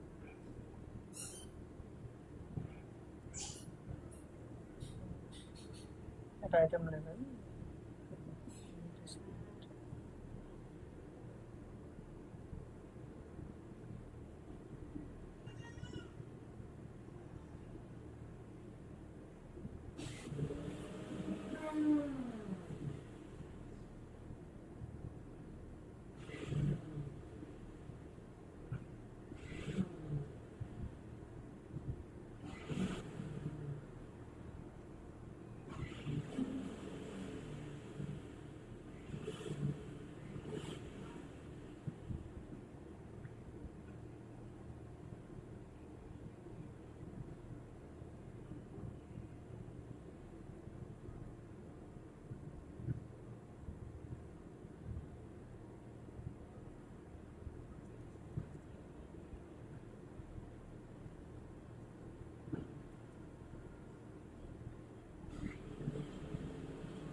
so we added one additional tab here.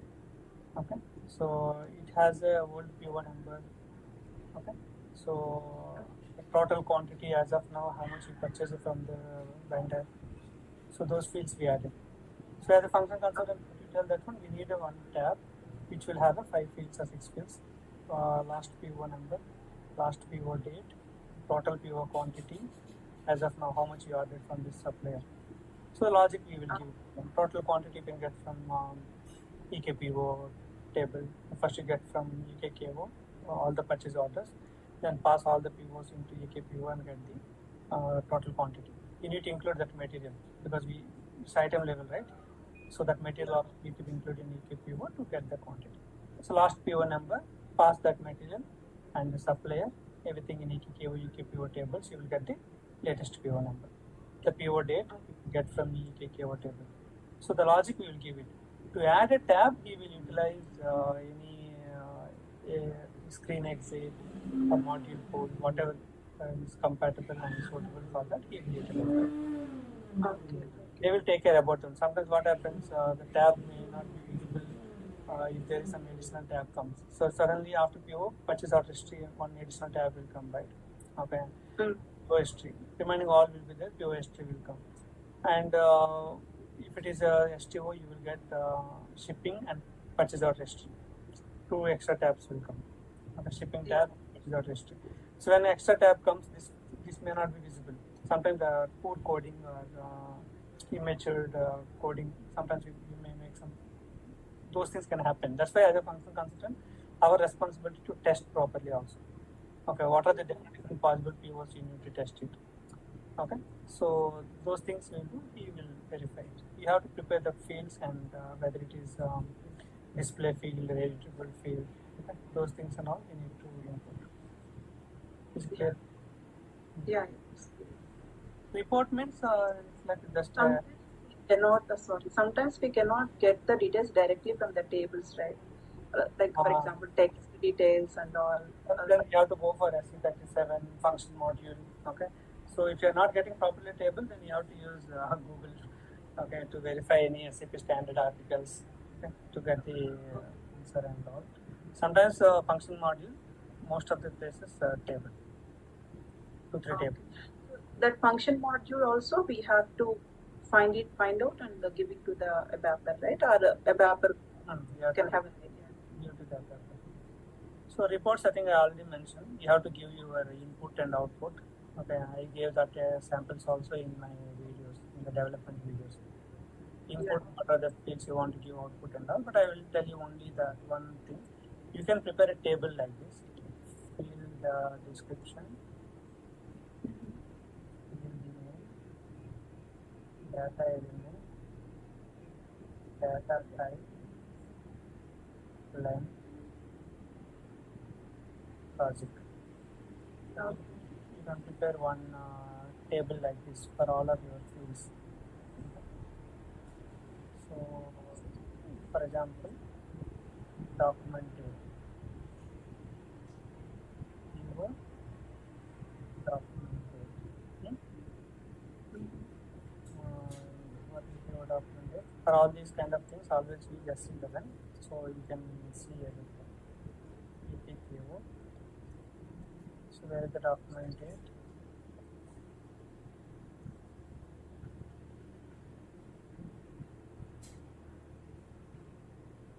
Yeah, that is our document date. PEDAT. So field PEDAT. EBDAT is the data element. Like data element is more powerful than field name. Field name can be anything. Data element will be the driven one. Okay. Font character. Length is 10.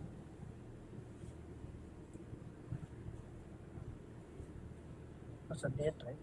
Date, length is 8. Yeah. Correct. Length is 8.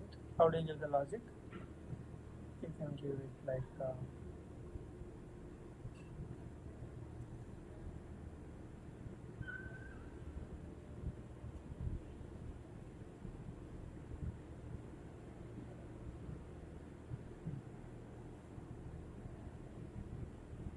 you can give a fast purchase order, enter as EPLM,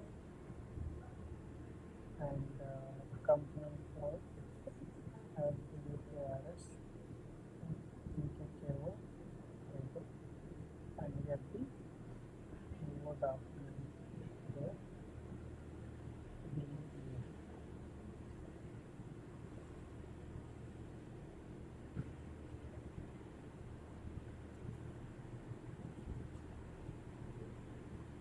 You can prepare like this. So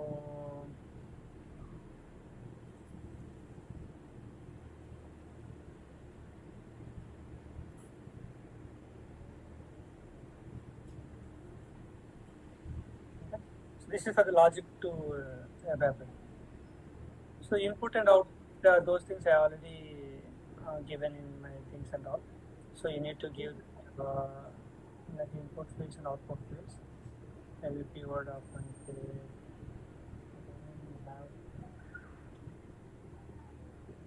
Shortcuts are not working with remote. So PO number,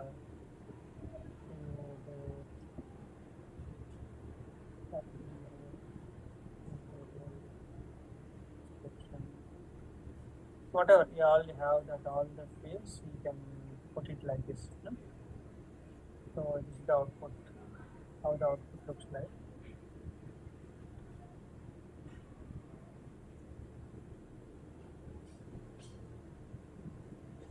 Okay. This is the output. What is the input? Input maybe you can write what you want. Plan.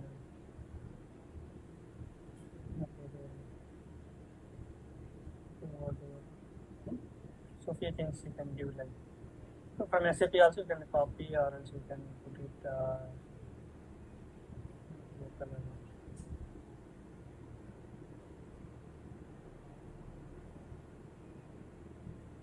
can put it here, which is optional, which is mandatory.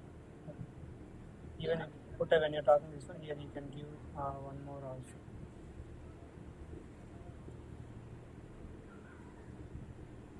MRO. With the output you are talking, then you can give it this way. If it is input you have to give mandatory, which is optional and all. Yeah.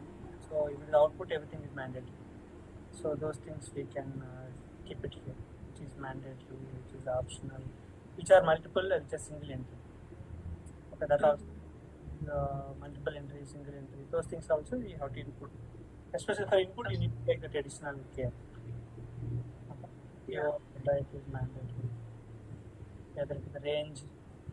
Okay, multiple entry as single entry, and multiple entry.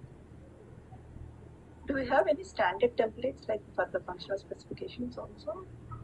SAP has given certain standard templates. Okay, I just follow like what company we are working. Okay, those things we follow. It's like something. Sometimes I feel like when I see the templates, there are some YouTube and all. Also, there are some comedy things are going on, right? 5, 6, 10 people will be there. The first people will explain something, then second person will do, third person will do. So when it comes to, SAP has given certain kind of best practices, documentation. Now in S4HANA, I see lot.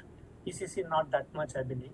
Okay, but definitely when it comes to big 4 companies like Deloitte and all, they will make they take the content and extraction, and also there are ITIL guidelines, and there are some industry IT guidelines are there, right? Not only SAP to follow, Okay. and also there are audits happening in every software company. So that audit requirement related one, few people maintain that there are some indicators you have to sign off any documentation. So they consider SAP inputs, they consider their IT audit requirements. So based on that also, when you prepare UAT, there will be bottom, there will be sign off will be there. The business manager and the user. SAP would have told some 2-3 things, but based on their audit, their country audit requirements, if any user acceptance testing is conducted, definitely the product owner, the manager has to sign. Okay, physical signature required, e-signature is not valid. So some those kind of guidelines also, the templates can change it here and there. Okay. Yeah. In extraction, but if the big 4 companies like Deloitte, PwC, these companies will make more own documentation also, because they do more consulting than even I can say SAP also, I believe. So this kind of thing, they can make their own content. They take the extraction, so little bit, but everybody wants to fulfill that audit requirements and all, right? So that also they will consider, and they do at high level. Yeah. Okay. Custom report, enhancement. During the cutover practice, what are the technical things the consultants should be aware of? Yeah, technical things like you mentioned that LSMW, any method if you can run, you can have a less dependence on ABAP. Okay, so BDC recording, you should know if you're doing BDC, for example, info record change or info record creation, mostly BDC is recommended. Okay. Even I saw some article also, and in my experience, all even large custom programs also we use BDC for info record. So if it is a BAPI, you have to tell in a position that what fields are mandatory, what fields are required for you. So based on that template will be prepared. EKKO will have 120 fields. Okay, you cannot keep 120 in the template, right? You have to tell that I need these 12 fields. In that 6 are mandatory, 6 are important. Okay, item level I need these 20 fields. In that mandatory are some 8 fields, 12 fields not mandatory but important we have to capture. So that level of knowledge we definitely need it. Yeah. And the cleansing, you should have an idea about the data cleansing, verification. I was giving one tip for you some time back. When you are working on data, first you verify data verification, right? So at least you will find it that business has given some 8 unit of measures which are not available. You can talk to them. If you want to create, you can create it. Okay. Initially that was not in the discussion, but later you found it. Or maybe business has given few, maybe spelling mistakes are few. Really they want it. You created 38, they have given 41. The 3 they missed during the initial discussions.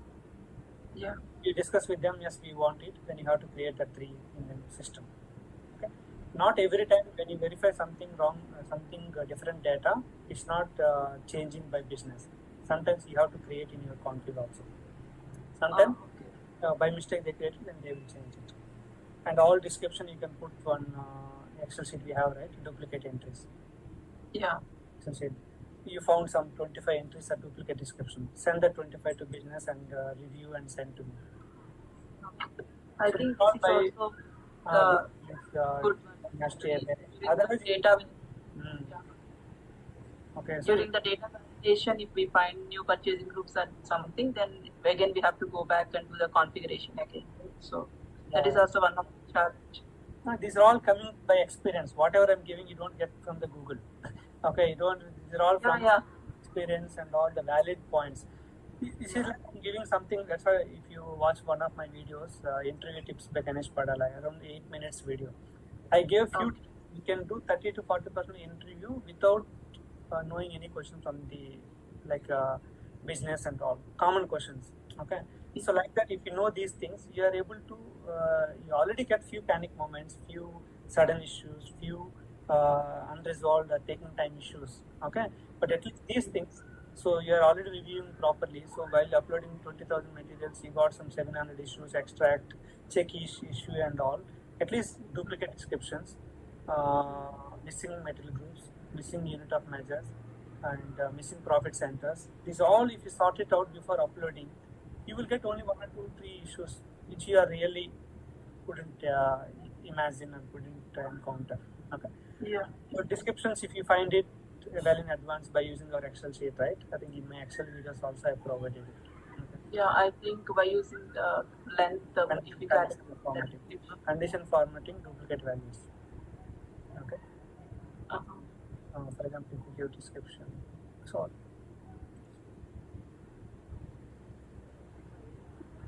okay, if I use the condition formatting, duplicate values, give that color. Okay. See, duplicate values will get a different color. You can tell in advance, and otherwise, after creating, system will not validate you the material description. System will validate only the material code. Okay. So description already created, then you can avoid that one. So these are the few tips which you must aware during the cutover activities. Yeah. What is interface knowledge the consultant should have? Yeah, the data mapping. First of all, you need to understand the business requirement, business process with benefits. What exactly you are achieving? What data you are sending from SAP or what data you are receiving to SAP? How frequent it will be received? And what is happening after coming to SAP, whether it is creating a PO or it is changing sales order or it is creating a sales order. So business process with interface. You need to understand what business process, what benefit you are going to get it. Okay. Then based on the requirement, you can decide, based on the requirement, you can decide BAPI is IDOC is good or latest API call, you can take it directly. RFC. Okay. Directly RFC, those things you can get to know that one. How frequent they are going to do it. Monitoring is required or not. So those based on that you can take it. Later, mapping data. Between systems. Very important. Our material is in S4HANA 40 characters, but the third party system may have 50. Okay. Or certain information, the length wise also we need to be properly aligned. Who is having the smallest one, that will be giving the highest priority. Because if you have a 40 fruits, 30 people can go and eat, but you have 30, 40 people cannot eat, right? So you need to always give which system has the lowest one. That will be you have to tell SAP has 18, so you must send 18 only. So the third party system will keep 18 as their length. The formatting, which format they are sending. Okay, date formatting. Okay, formatting also important. Formatting. Certain fields SAP will not allow numeric. They should always send the numeric only. Okay. So date formatting. We are sending DDMM or Y. Okay. We also compatibility. We need to check it. Y. If there are some challenges, we have to tell clearly to them. Send Y. If they cannot send, then we have to use in the middleware to convert into our format. So this all happened during.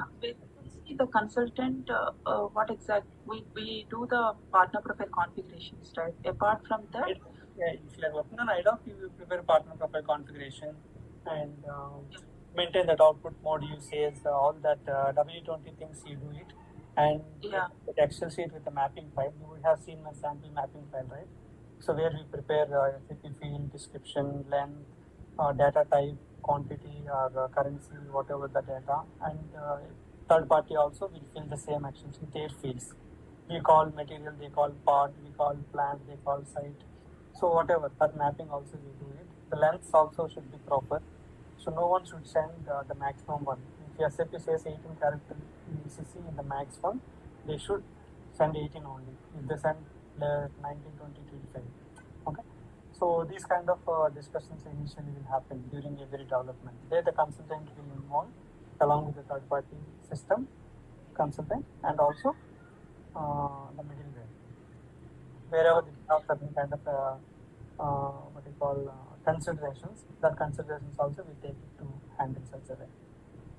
So basically the consultant will prepare a sheet with whatever the, for example, the PO is interfacing to the vendor system. Then the consultant will prepare what are the fields we are going to send to the vendor, those details, the field name, the length of the field. So that information we send it to the to whom the IDOC consultant we will send. Who will configure? There is no IDOC consultant. The functional consultant only will do everything. Only if you want to add any new fields in the existing standard IDOC, then ABAP will come to picture. Okay. If you are mapping only SAP standard IDOC fields, you, the middleware, whether you are using TIPCO or SOA or SAP XI, that guy will be there. And the third party system, whether you are calling any POS system or Salesforce or anything, whatever the system. So we three people only involved and have a discussion about first you prepare what fields required in SAP, you know it. And from W60 you can get it all fields, right? I provided also /W60. So let's take it max Jira. You can get all the segments, fields, the component, the length. Okay, you can get it.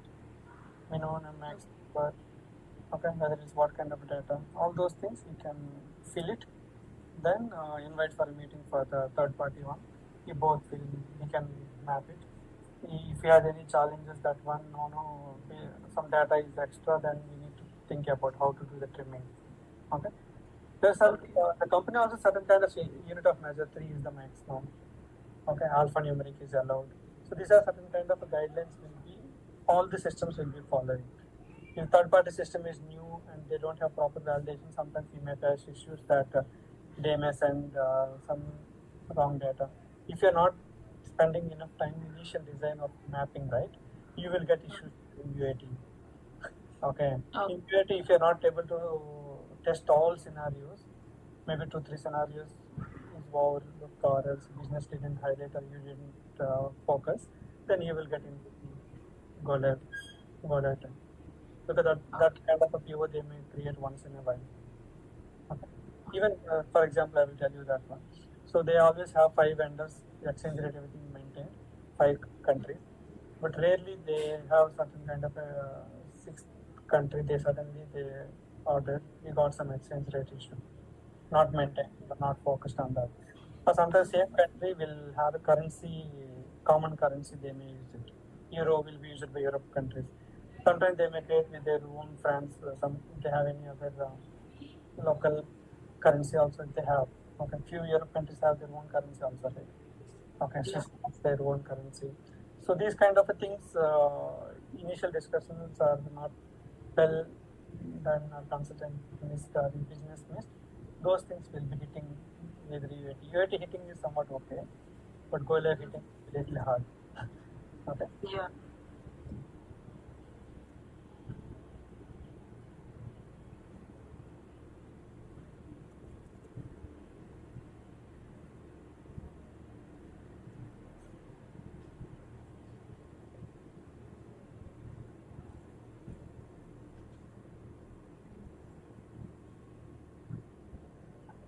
In the realization phase means, okay, for example, let's say you work on the user manuals, one person. Okay. One person, okay, you work on function specification preparations. Okay.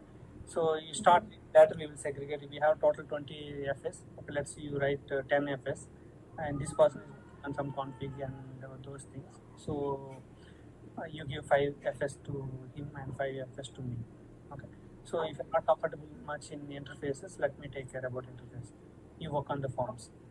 So who would be the in charge of these 3 consultants? Every people, one person will be senior, right? He will be like a MM lead. So he will be lead consultant, the other 2 members in his team. So he can plan the work. Oh, okay. So basically, senior consultant and the rest of them are the junior consultants. Junior, mid-level, he has to plan the work and all. Okay. So challenges wise, requirements keep changing. First they say one form.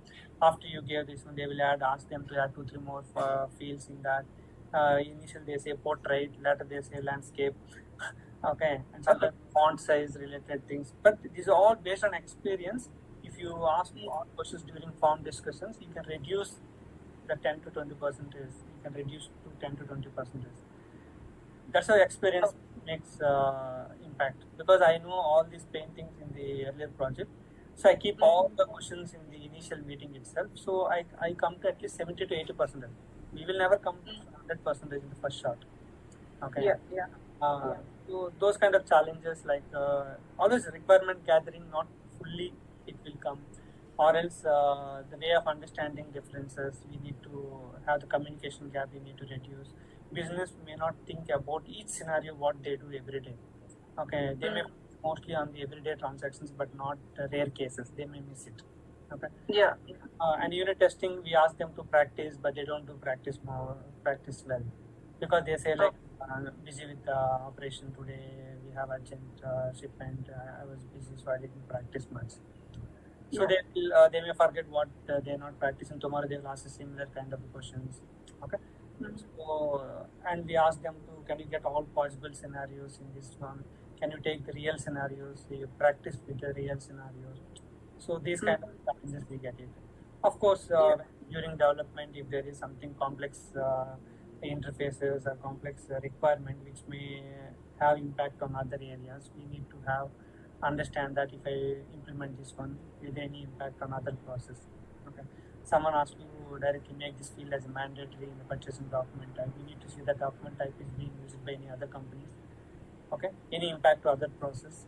So these kind of you can consider like a few challenges. Okay. While preparing the function, the developer is not that understanding. Okay, they didn't keep proper validations, and you might be missing the testing.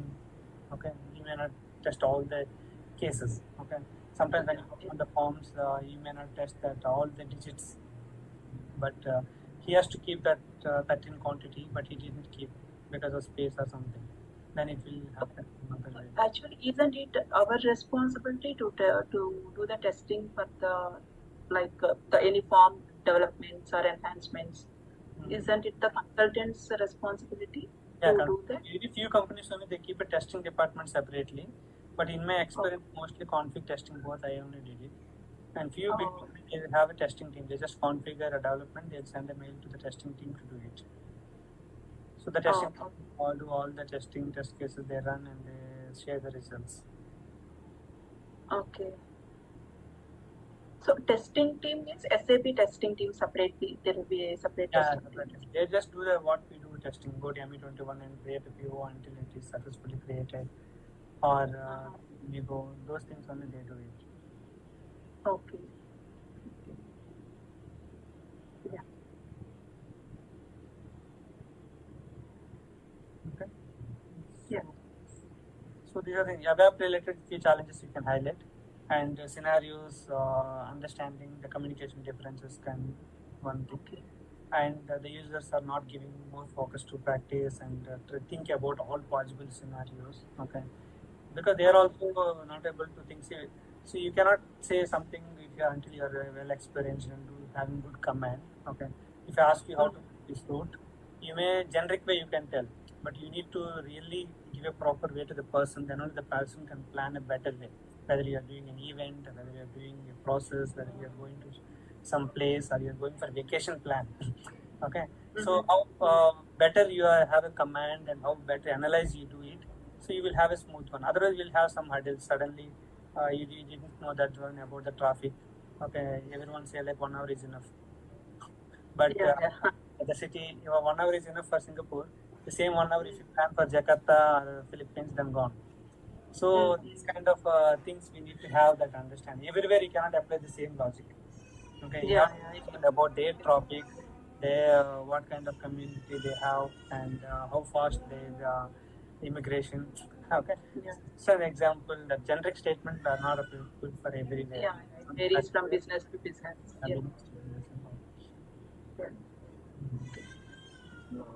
And can you give me any like a real-time example during the implementation?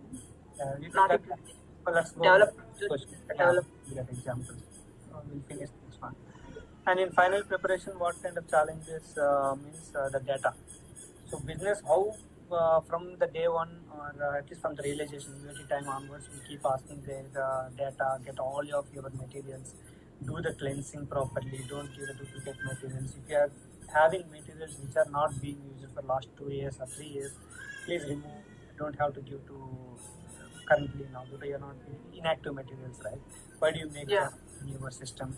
But still you get a lot of junk from them. Okay, and initially they say like 5,000 is lost, then they say like we have 1,200 more materials, so they will add later. Okay, these kind of challenges, the business data from them. From our end, you might not think that the purchase order or material master have a lot of fields. Let's go for a BAPI program. Initially, you didn't estimate that one, so you said like, okay, I can finish with LSMW. But when you're having this data on multiple kind of, you are getting some errors. At next moment, you are telling that one, I think you need to have a BAPI program. Okay. Then it will take 5 days more to develop and to give the requirement to do the testing and all. Then it will be your wrong estimation, right? Yeah, it's a good one. Initially, you said like, I need 4 days is enough for my entire data. But the business is increasing the data, you didn't estimate. According to your experience of earlier project, you have given only 5,000 materials, but this company has 22,000 materials.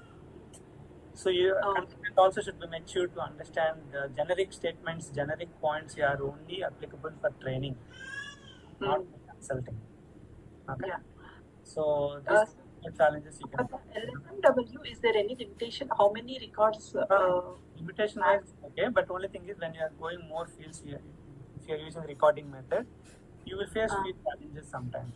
But limitation wise, I don't think. As of now, I saw the 45,000, 48,000 materials also. Exact figure maybe get it in some my technical one. But maybe when we get like material use that kind of issues, then we go with BAPI. Yeah, maybe when you're handling multiple screens and all, we may face sometimes difficult things. Yeah. Okay. Then it's preferable to go with BAPI. Yeah.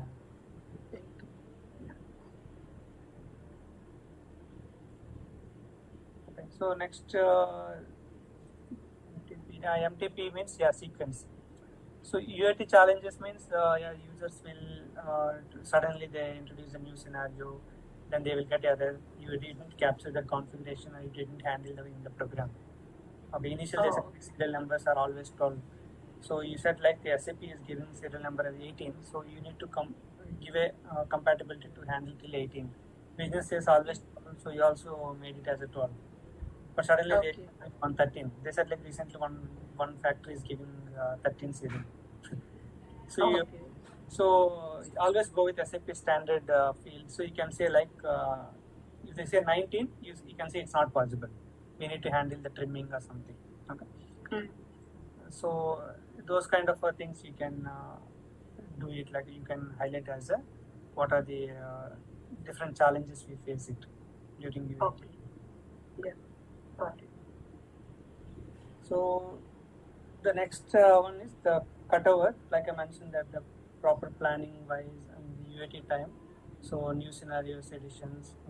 So we have to ask multiple kind of scenarios. We have to ask the user to test it. Imagine and remember all of your scenarios. What are all possible scenarios we have to apply?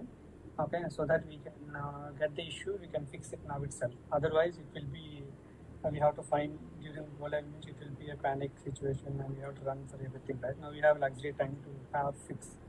Okay, slowly fix it. Even SAT time also, we need to think about all possible forms, interfaces. Okay, so that we can reduce the number of issues during UAT. Okay, sorry. Here I have one more question during the SIT. So we have to the script should be prepared, right? So we have to test to cross check with other modules also, end-to-end scenarios. End-to-end scenarios we need to test because multiple modules will sit and prepare that SAT scenario. So from where it starts. Who will prepare that SIT? So all the consultants sit together and prepare it. Prepare. In a process, we first understand that what modules are involved, right? So we can ask them like commonly we will have a Teams folder or something, right? In the same link we access. Okay, from 6th to 12th MM I will finish. 13 to 15 F5, maybe 1 to 5, either SD or PP, whoever the initial steps. Like that we fill it. Same script will be accessed by 3 consultants at the same time. Okay. May not sit in the same meeting and all. Sometimes we have a same meeting to finalize the steps and to discuss accordingly. Okay. Yeah. MTP, whenever you are moving at all the TR transport to the transport to production. So here this is the sensitive thing is like you need to keep all of your TRs in sequence. So whenever you create a TRs, at that time only you have to start making your sequence. Okay. Sometimes date-wise you may not able to tell exactly because you might release first. Okay. So we have to keep the TR sequence properly, which will not make any mess up. So TR sequence properly how to keep it, which TR, sometimes the numbering wise, one TR may be 6, but means you can see right TR numbering also you can identify which is old one, which is new one. But sometimes you might be first, but it is going later. Because still there is a long configuration is going on. In this meantime, you did a configuration in another TR and you move. So that should be coming first, right? So TR sequence you have to maintain properly. Otherwise, if you get any fancy issues in UAT time, if it is in quality movement, after moving production, if you are doing similar things, whatever you move the sequences, same sequence you have to follow for production so that we are 99.9% confidence that my TRs are in proper sequence. Okay. Otherwise, it will be like quality mode. Some sequence. Actually, proper sequence means we have to send it to the, for example, if you want to move it from an Excel sheet actually. First of all, whenever you create a TRs, right? First TR, second TR, third TR, fourth TR, you keep it in an Excel sheet so that the same sequence can be used for UAT. 100% the same thing should follow for production. Okay, so when we send it to the basis team, we have to send it in a sequence. Which one should go for? Nowadays, everyone is using Teams, right? Teams folder, we maintain a TR list. Each sheet will have one module. So each module will have a sequence. And also we'll tell that first FA TRs, then MM TRs, then SD TRs. That sequence also we maintain. Okay. Yeah.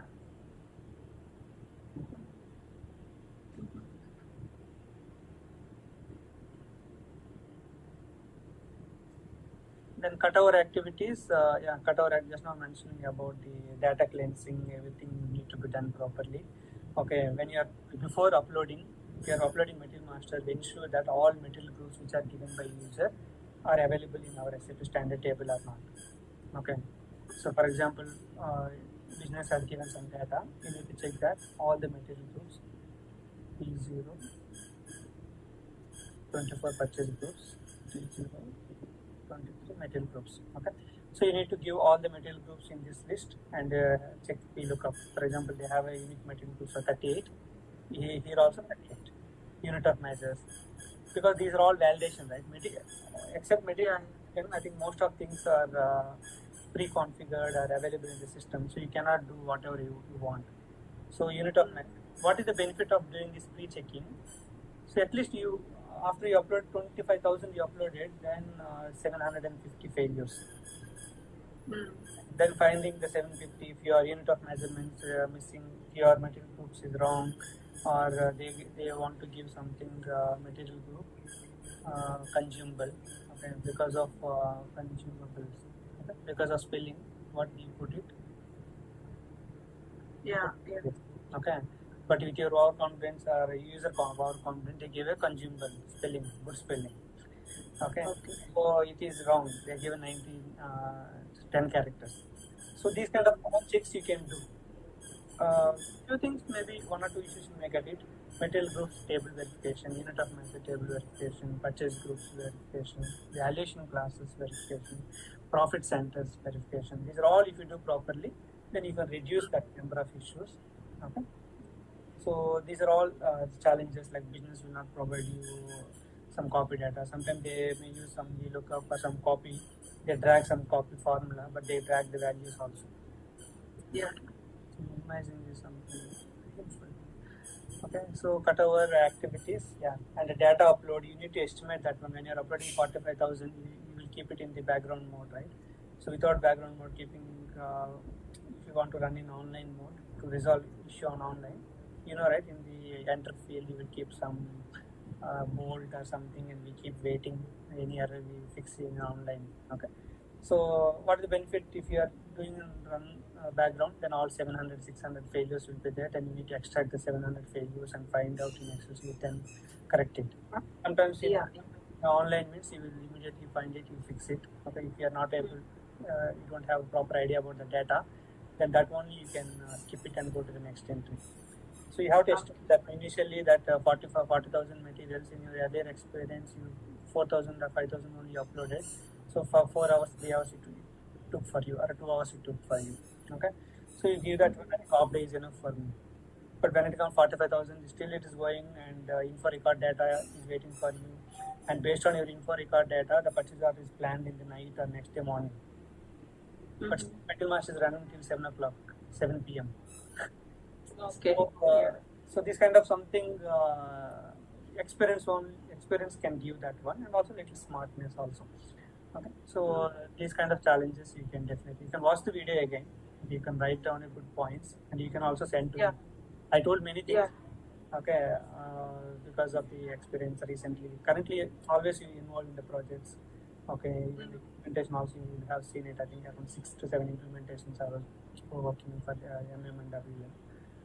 Involving in multiple other projects also, although I'm not working for each configure and all, at least some level and all. So what are the good points I have told you? Prepare like a bullet point. Face and send to me the document. Okay. Yeah, go live means initial hypercare, you know, right? We get the authorization issues, user mistakes issues, or else something little config you missed but you didn't handle during UAT. That one. Or else when suddenly multiple POs or multiple documents are running at the same time, you get some kind of lock issues if it is a customized program. Okay, so those things you need to act immediately. What is the preventive action? What is the corrective action? Because as of now, everything you can go for a permanent solution slowly. You will have a luxury time. But after that, you need to give us some solution which should not impact the business. There will be a lot of trucks or everything will be pending, waiting for you. So you need to give something to run it, and simultaneously have to work for a permanent solution, not to repeat again. Yeah, since it's in the production already. Those kind of challenges you can have it. If I get something more, I can add. For now, whatever I told you, you can list out. Yeah.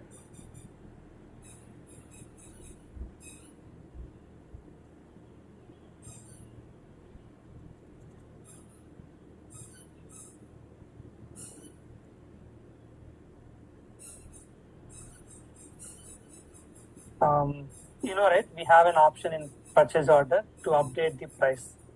For example, okay, so this requirement is business wanted to maintain the prices of multiple POs at once. Okay, how to update certain purchase order? Even we have a video on YouTube. How to do that one? For example, what happened? You created some 30 POs. Okay, 30 POs of one material, but now vendor has sent you the latest price, and he is asking that can you apply the same price for all the POs? Today 30, tomorrow 500 POs, and 20 vendors, 500 POs. Okay, so for that purpose, this program is developed. So what this program will do, you can see the input fields here. Purchasing document means purchase order you can input, plant, purchasing organization, material, vendor.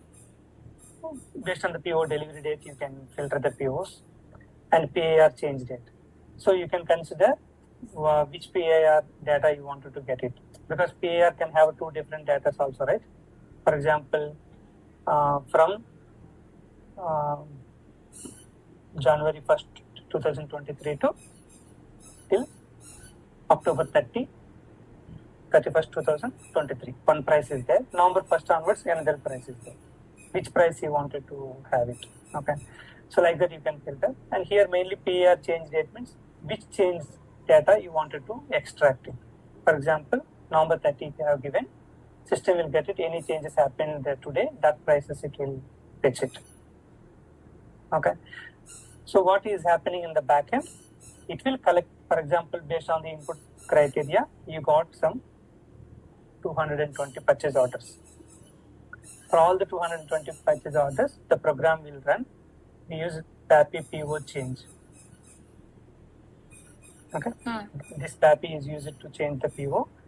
So the input parameters and all, you can check it at explore about what are the input fields and all. So technically, business requirement to update mass and SAP PO change is used to make the price changes based on the PAR. How can you know and all? So I'm going to show in the system also. When you go to purchase order, conditions tab, okay, you select the PO condition type and click on this update button. Once you click on update button, system will give you a pop-up. You can click this button B. Okay, so the system will carry out the new pricing. We can verify in any PO /N ME22N.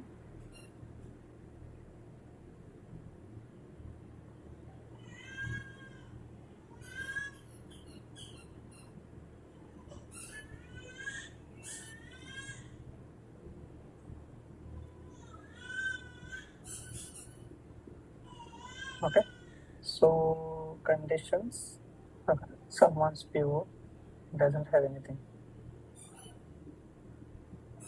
Let me show them.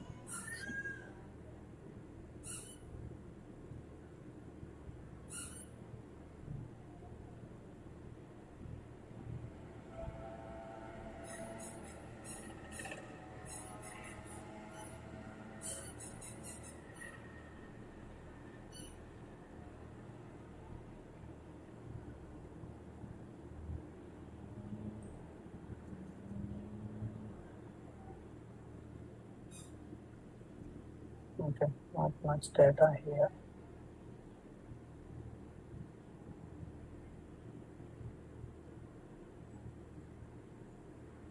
Just for we are talking about the price one, right? We are not going to test it. I will tell you.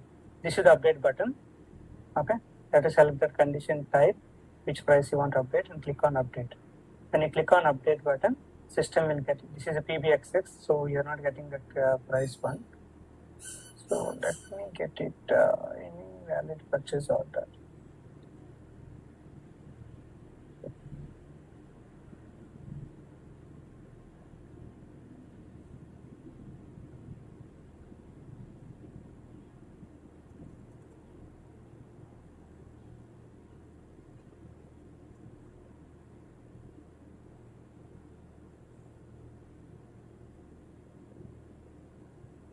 Looks like actually we got some.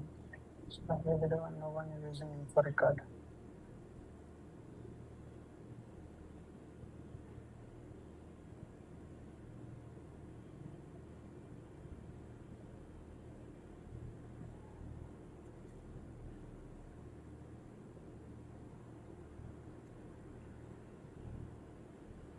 They don't have proper pricing.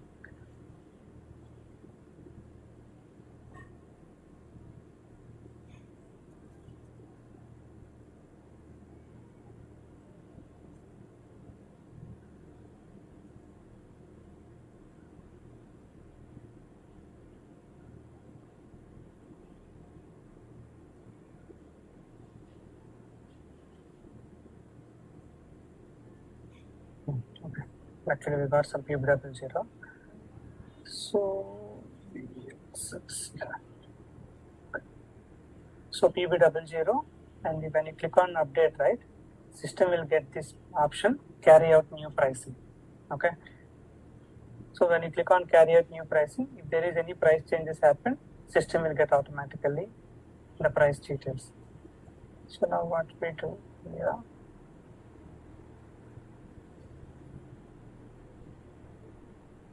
for record, change,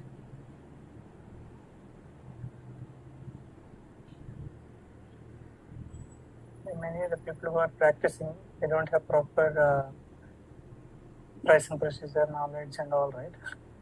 So we are getting these kind of issues.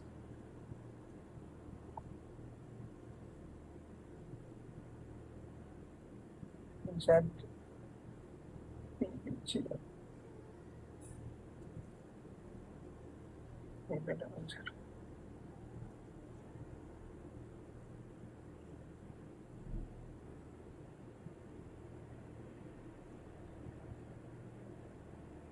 Okay,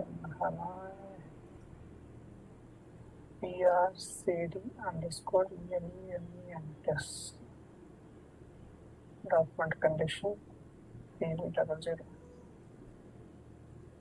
So in HANA,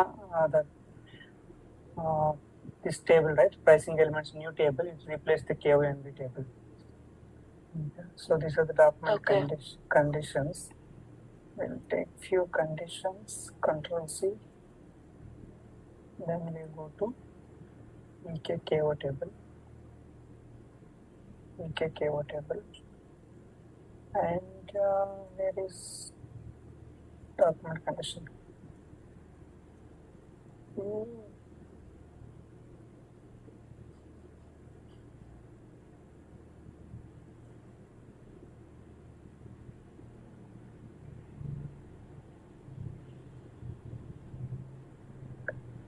It was a bit KN and HR.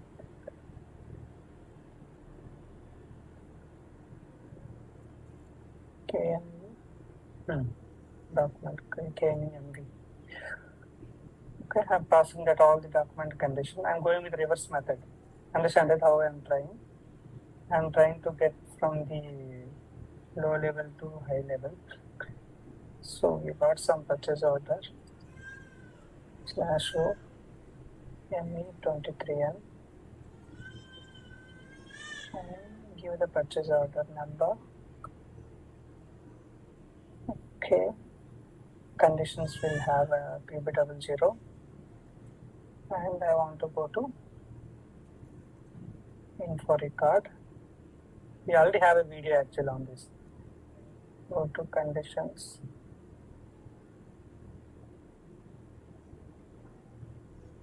Purchasing organization data. Ration MV.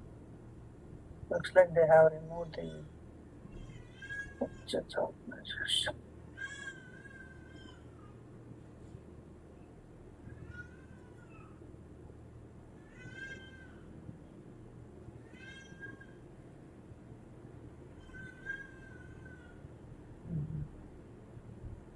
Pricing procedure is okay. So anyway, the main purpose of explanation here is how we are doing in this manual one, right? In similar way, we are doing with the program. So program can do multiple POs at once. When you are doing manual, you will do one by one. Okay. So what is the business requirement? Is it a good requirement? Like according to your understanding, business wanted to keep changes are happening. Every day batch job will run. No one will run this one. Okay, you can run a background job. So system will consider all PER change data today. Today, how many PER changes are happened? That related one. And for this plant, for this purchasing organization, and on that date, how many PER changes happened? For that combination, how many open POs are there? Even I maintain one more point here. As per the business requirement, if there is at least one GR or IIR, those POs should not be considered. Okay. So if you take any purchase order, ME23N, if there is a PO history, they don't want to consider it. Means, how do we filter? You got EKKO, you got 100 POs for that date. Let's take an example. Or else you are giving plant and purchasing organization, everything, right? From EKPO, EKKO, the combination, you got some 250 open POs. Okay, 250 normal POs. Those 250 POs you have to pass in EKPE. Okay, you got only 30 POs in the output. So those 30 POs you should ignore, and those 220 POs you have to update the data. Is it clear? Yes, yes. Okay, so if you have one IR is posted or one GR is posted, those one they don't want to change the prices according to their agreement. And if there is any complex requirement, if they have done IR, you can change it. So those any kind of things, then we need to check and explain what is the impact to the business. But if it's straightforward, not to make any confusion, business, if there is any EKBE entry, means purchase order history, don't consider for change. This is the way how we develop different kind of business requirements and how we do it. Okay. Okay. And while writing FS, what you do, you will give this kind of indicator, how we do in ME22N, what data, everything. And BAPI PO change, maybe we will provide little more data. We can provide, like multiple function modules related things and all I provided, right? In our videos, different, like that. BAPI PO change. Okay. So BAPI PO change. What are the fields like purchase order, header data, in PO item, what information? We need to give the input fields. So that based on that, they will make the changes to the PO.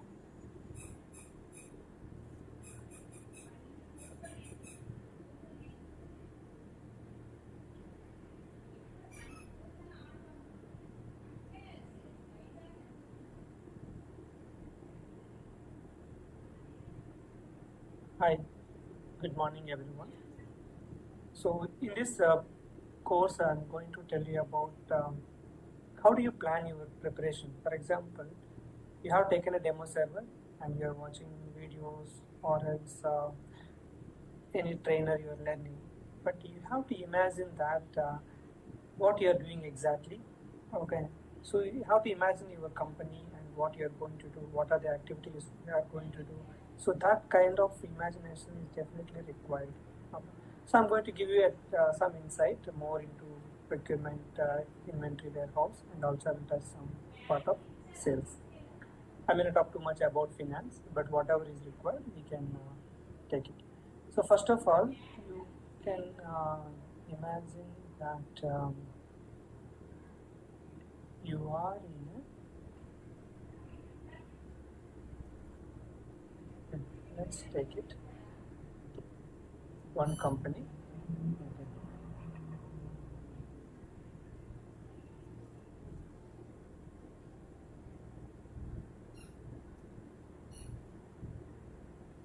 GP,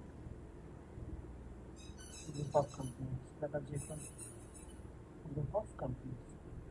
So this is your company, GP, GC. Right here, company, GPGC, and in similar way, you can have, let's go with one company code. It's not company code.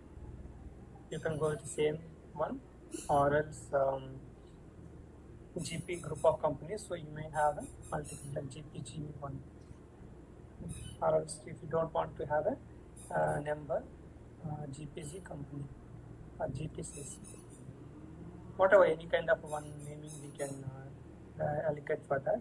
Just deriving that one, if you have a proper company code, then respective companies also can be followed.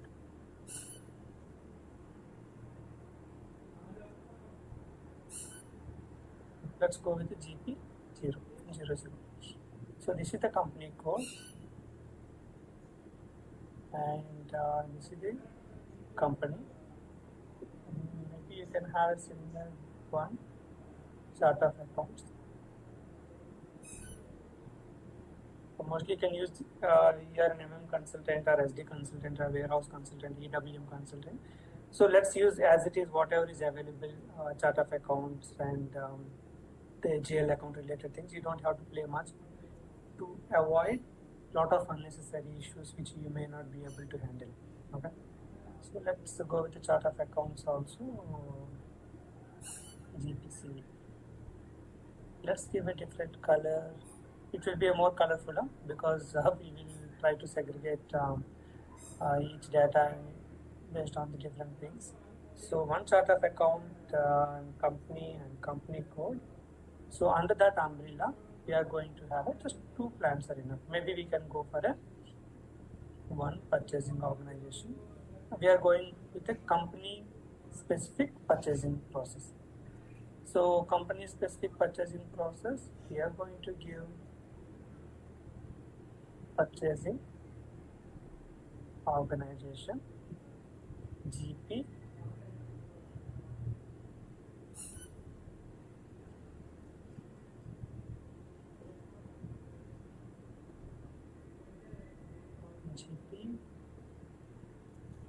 purchasing organization GP PO if we give, then okay, let's go with that number GP PO. So one purchasing organization, we are going with a company code specific purchasing organization. If you want to have a plant specific, then you can create multiple purchasing organizations so that you can segregate it, but you try with the company code specific. Then let's have only 2 plans. We don't need too many plans for our testing scenarios and all. So let's imagine you have one sales organization.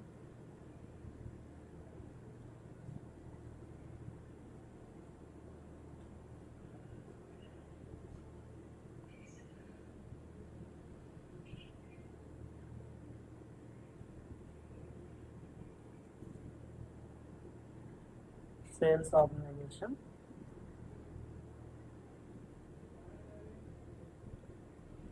GP SO. One sales organization, we can have multiple distribution channels. For example, you may have B2C business to customer or B2B business to business. Let's go with the 2 distribution channels maybe. Also, if you don't want to have any kind of confusion, you want to have only one sales, one distribution channel, you can go with the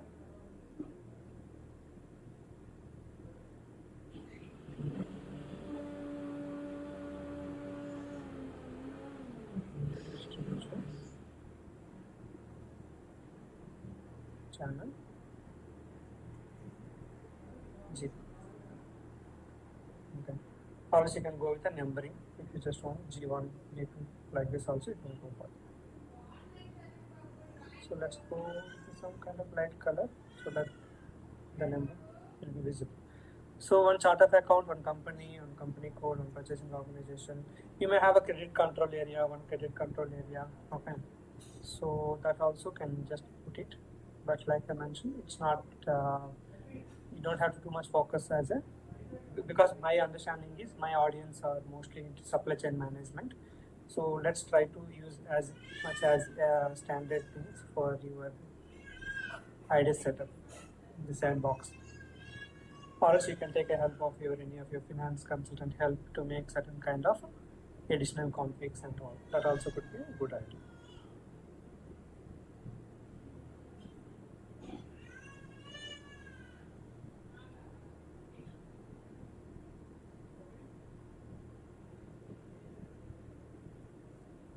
Okay.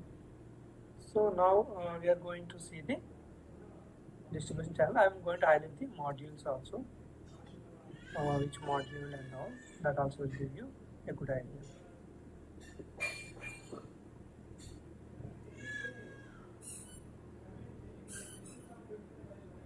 Let's explore it later, no problem.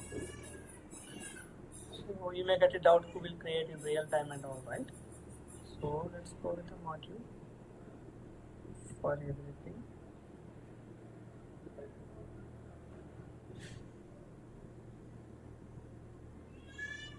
F5. So let's put it FI0. FI0. Edit. Control area. Mostly general keep company code as a credit card version. So FI0, MM, FD, SD. Okay. So now we are going to have two plants. Plant 1, I think we are using all the colors. Let's put it something in it.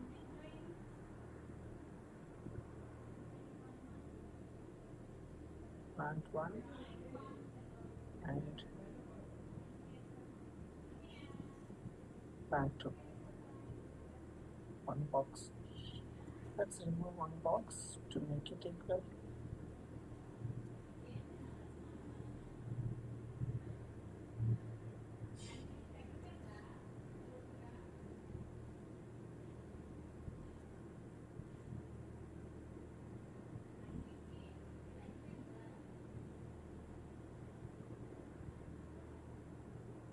I'm giving a little more important to those color combinations because we wanted to have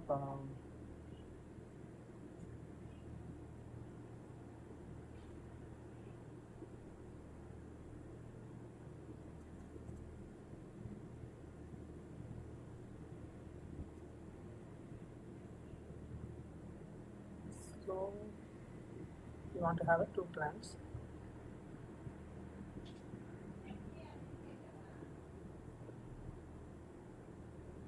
So plant 1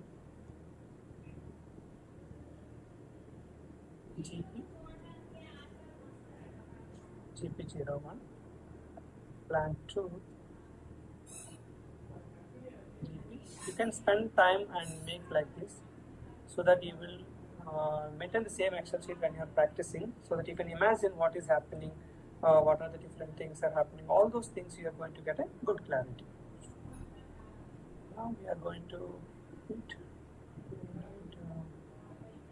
some more notes. We can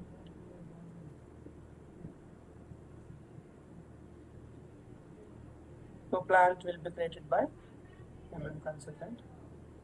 Shipping point is something like a few projects the SD consultant generally create it, so we may assign it, or MM consultant only can create. So let's go with because shipping point can be at the storage location level also, right? So we may have 3-4 shipping points. So we will go with the shipping point. So sales organization. This one. Shipping point 1. Okay. Shipping point.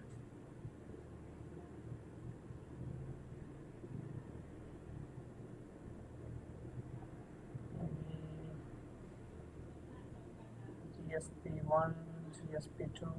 Okay.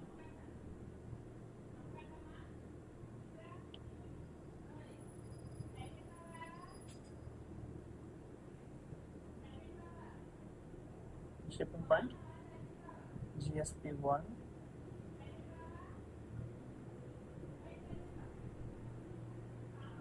Another shipping point. We can have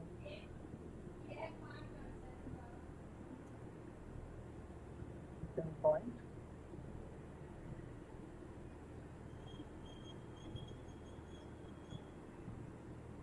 GS. Okay. So we can decide the font of these things because they will be bigger. So we are going to have 2 shipping points here. In similar way, this plant also can have shipping points.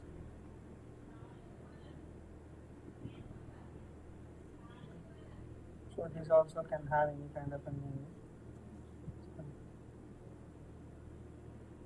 GS01, GS02.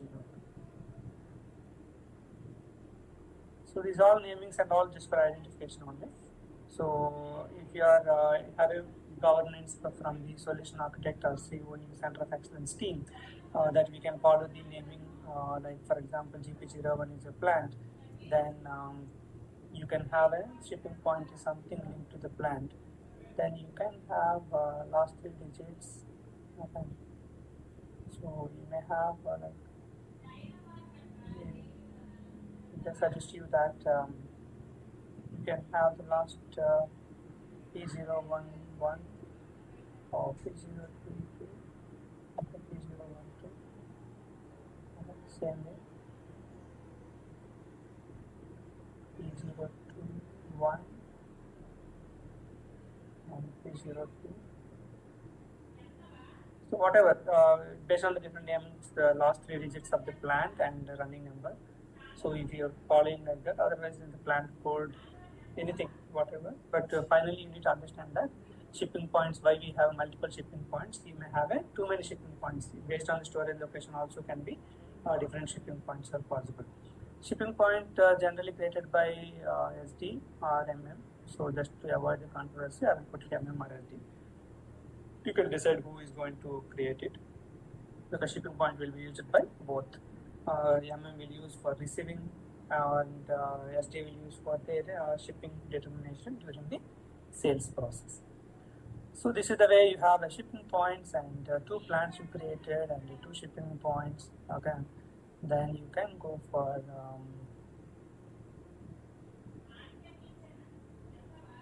storage locations. So let's go with the multiple storage locations.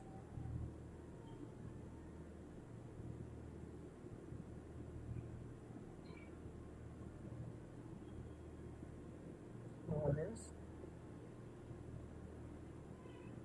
I will use the short word as log. You may go with the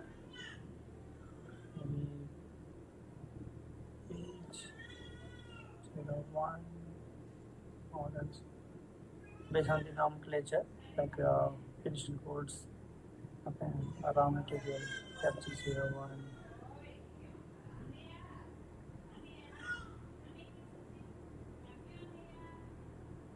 S-log, RM01, S-log, to be damaged location, TM01. You may have another location. It can be the quality location you want to maintain, TM01. So what I'm going to do, I'm going to reduce the size of those things. FG01, RM01.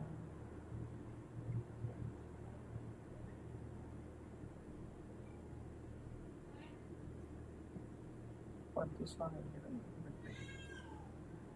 So we may not able to give different locations for those things. So let's go with the similar colors for this paper. In similar way, you can have a same kind of locations here also.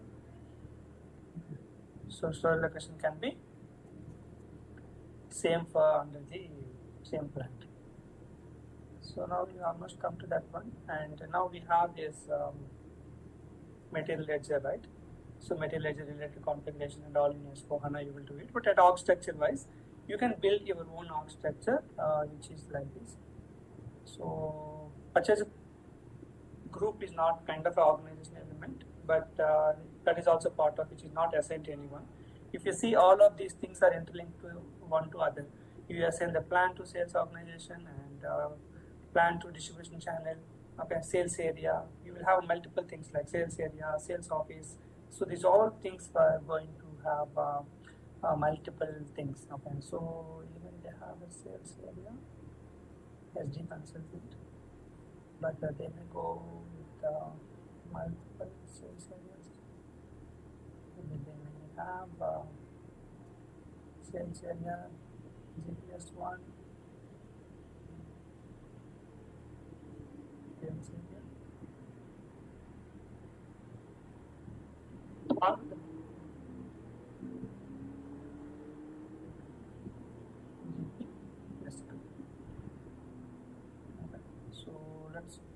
find a similar kind of a color for this one. No shortage of colors. Both plants we can use. Okay.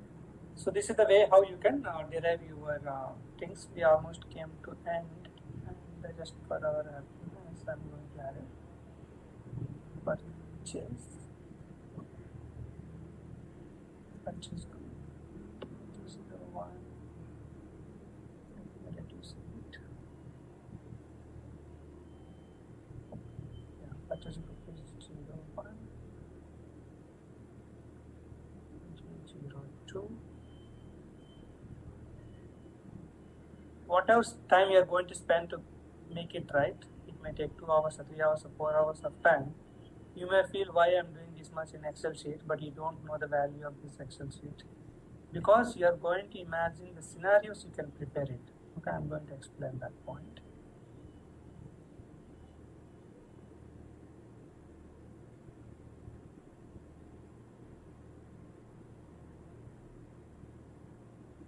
Okay, so let's copy the same thing.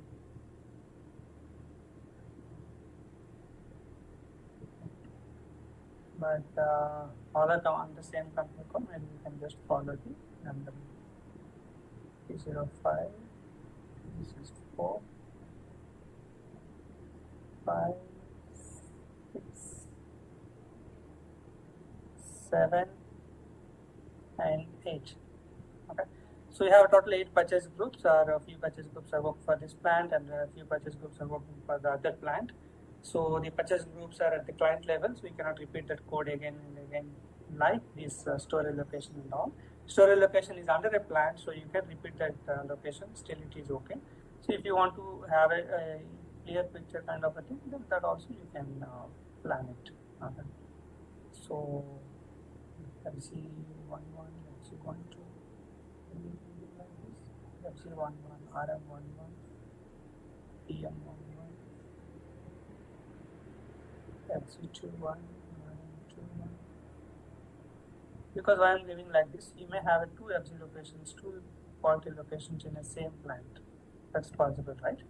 So like this, now you are coming to this purchase groups you created and sales areas are created. You have a sales office, few more SD also you have, sales office and all. So at high level, for these things I can highlight. Maybe I can show you also in SAP. If anything we missed or anything we wanted really need to add it. So when you come to this the enterprise structure, definition, finance, accounting, yeah, company, controlling area, yeah, you have business area, functional area and all, but these are optional. Few businesses you use it, or few business may not use it. But for SCM people, we don't have to go more about that area, just to avoid the confusion to all of you. This is the controlling area which I mentioned. And logistic general, we have a valuation area at the plant, that's okay, define plant. And this location we don't use it, yeah, division. I think one thing I will add the division. And sales and distribution, we have sales ops, we have distribution channel, yeah, sales office and sales group. And those I will add it, so that our SD friends will be happy.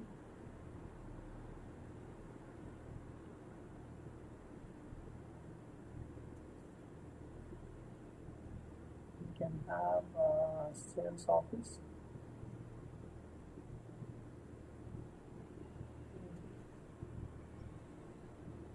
CS41.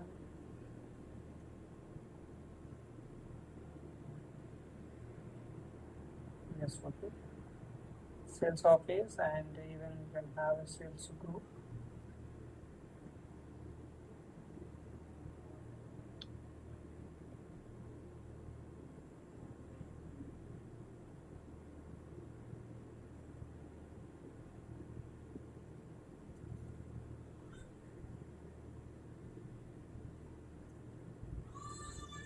Okay.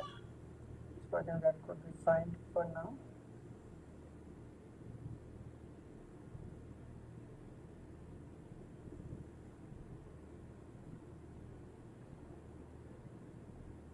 SAP practice suggestions. So we build our complete structure here of organization structure.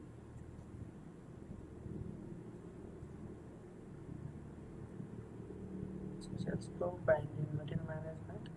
Say we have storage location and purchasing organization. And in logistic distribution, like I mentioned, we have shipping point, the warehouse number.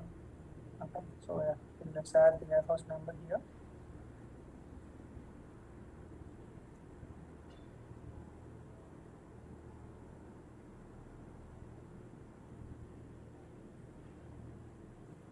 We call it as an org element. So maybe we can so the overall we call it as a organization structure. This is the module who is responsible for respective activity. So if you check this thing, use it.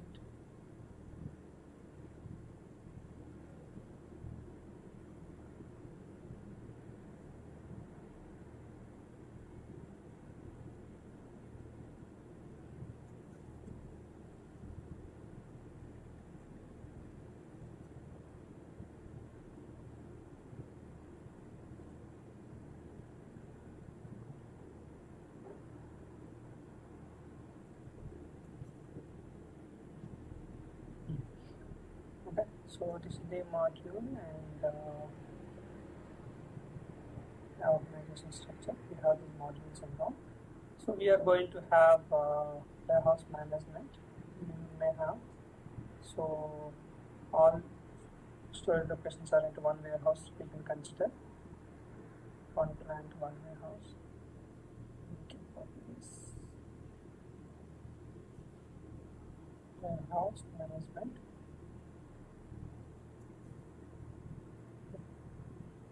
So warehouse number. So if you are using WM or if you are using EWM, it will be 41. Okay. So let's use WM or EWM. So warehouse number can be 001. And another warehouse number will be 000. If you are using EWM, it's a 4 character. And if you are using WM, it will be 3 character.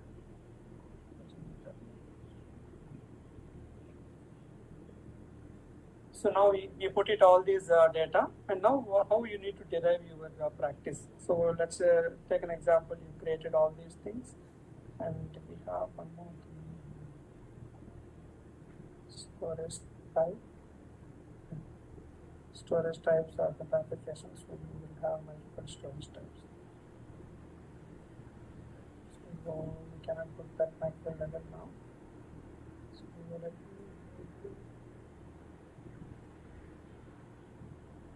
storage type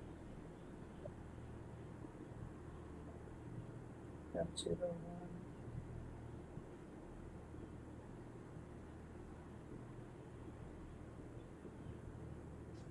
F02, F03,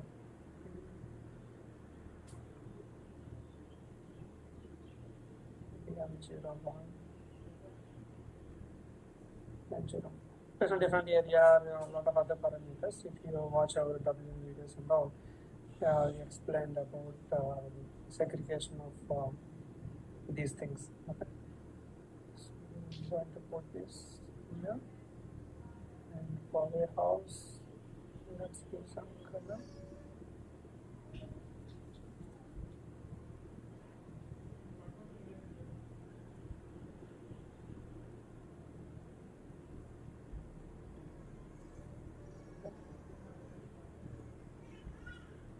And for all storage types, which are under the warehouse number. So now we have complete structure with you. You have a company code which will take care about your accounting and all, and in S4HANA the material ledger related things. And you have purchasing organization, which helps you to procure the materials, and you have sales organization, distribution channel, and sales area, all this stuff from SD to do the sales process. The shipping point will be helpful for you to do the shipping when you are dealing with the deliveries and all. So storage location will help you to store the materials in your plant. Okay, the plant is available, which is the key element to procure or to store the data, to sell all these areas. Plant will play the key role. Purchasing group is the buyer, okay, who is available within your purchasing organization to do the activities of procurement. Okay. So warehouse number something we got. Who is going to, if you are using the warehouse management, you can monitor your stocks at the micro level. So you can place the stock, you can identify the stock, where exactly it is available. So all these kind of things you can do with warehouse number. Okay. So in the similar way, whatever you are doing, like for example, if you are procuring the materials you want to store at the warehouse, okay, these all kind of things can be done with your warehouse number. So warehouse number will be like 1 for 1 plant or 2 for 1 plant, based on the how many actual physical locations you need to decide it. Okay. So what about this? So now we are going for something else. Let's see.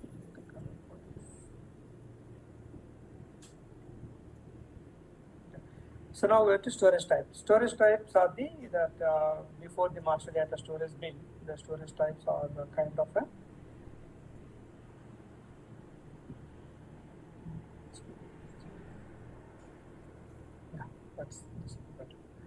So storage types are the where you are segregating based on the size or based on the country or based on the product type. You can segregate it. In our warehouse management related videos, I explained in detail about the warehouse number and warehouse storage type, and even the master data bin and all. So now we have complete architecture. You can prepare this one proper way, so that when you are creating in your idea system, you don't have to think about coding. You can see, right, while I'm writing, I'm thinking about the coding. Okay, it may get why should we let's prepare it, and we don't have to think too much about the coding and all, and you can go there and copy paste whatever is available inside. Okay. So clearly the storage types, again storage types at the warehouse number level, so that you can repeat it the same way. And if you just wanted to have to avoid that one, so in all the places we can replace with 1 with 2.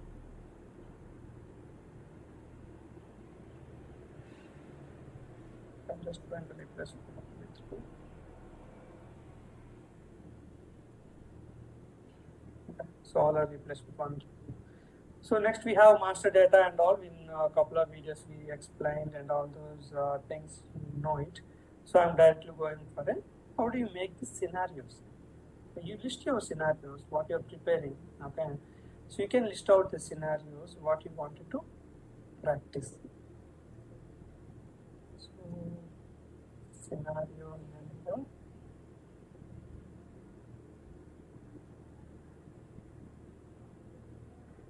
Scenario description. I'm not going for it. What are the process steps of respect to scenario and all. Okay. So I'm going to give you an idea that how you can make it the scenario number and scenario description, how you can plan it. For the steps and all, you can definitely. So I'm going to give you a few examples how you can work it. So scenario 1, if let's assume that you created architecture and you created the materials, vendors, a few vendors, maybe you can create some 6-7 vendors, and you can create some 10-15 materials. Okay, and you created a few customers. Okay, all the master data is ready and architecture is ready. So now you are going with if someone wants me to highlight about master data, let me put it whatever immediately come to my mind. So those master data, put it here. Do some good colors for tab colors. Form structure, purple for master data, green for scenarios. So in master data, we that is assemble and master data, type of master data in the module. I hope this also will be helpful for you, that type of master data, and we are going to fill it.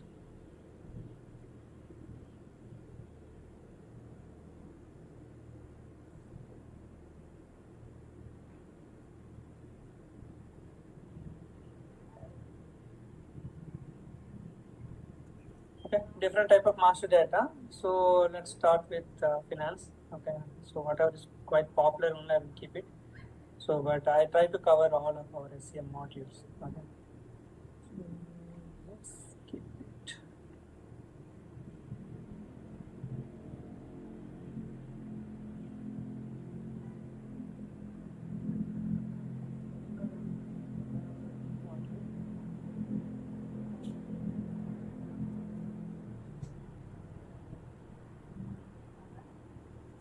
Type of master data. So they will have things, but the most popular one we can consider GL master, GL accounts, PO,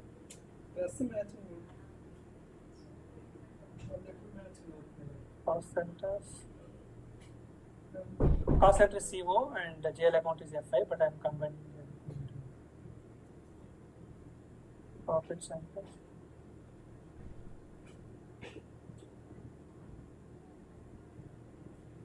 Exports.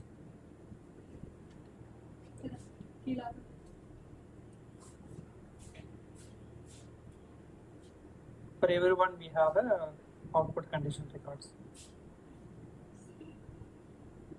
Output condition records. Related to the forms and all, we have in every module it's common actually.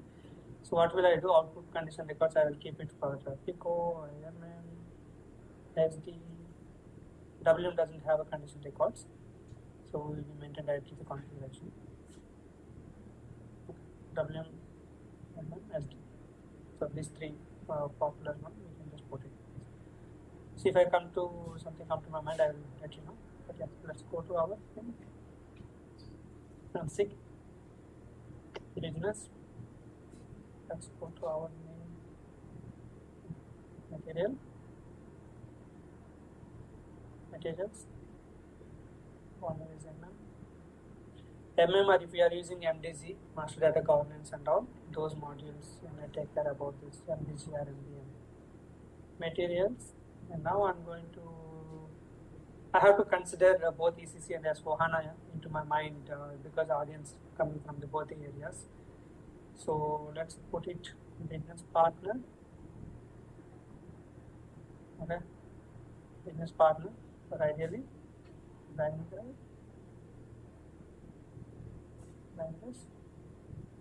customers. Previously, like let me keep it MDG as a one owner. Okay. Previously, vendors are MM generally, but few projects FI, customers are SD. So such kind of segregation used to be there. When purchase in 45, MM, 9, source list, MM.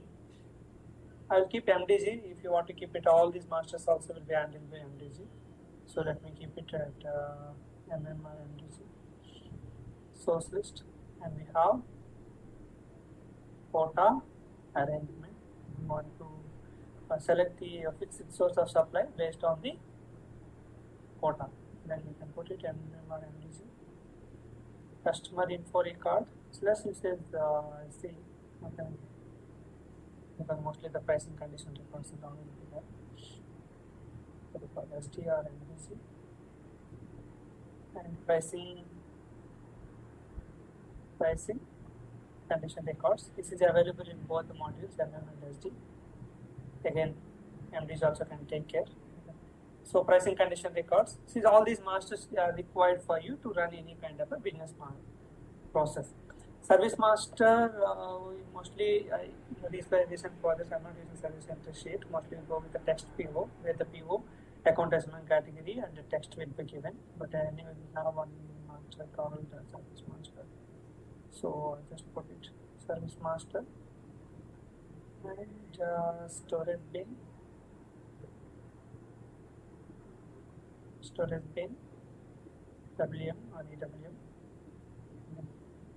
So if you go for a PP, you will have a control cycle, production supply area. Okay. So those also will come to work center. So I'm not touching the PP module. Okay. Maybe if you touch PP module, we'll have a few more masters. Okay.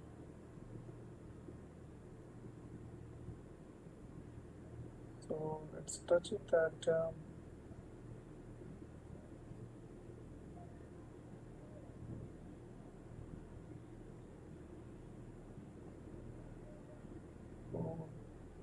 actually production supply area, work center, you can say like work center is PP in relation with the W.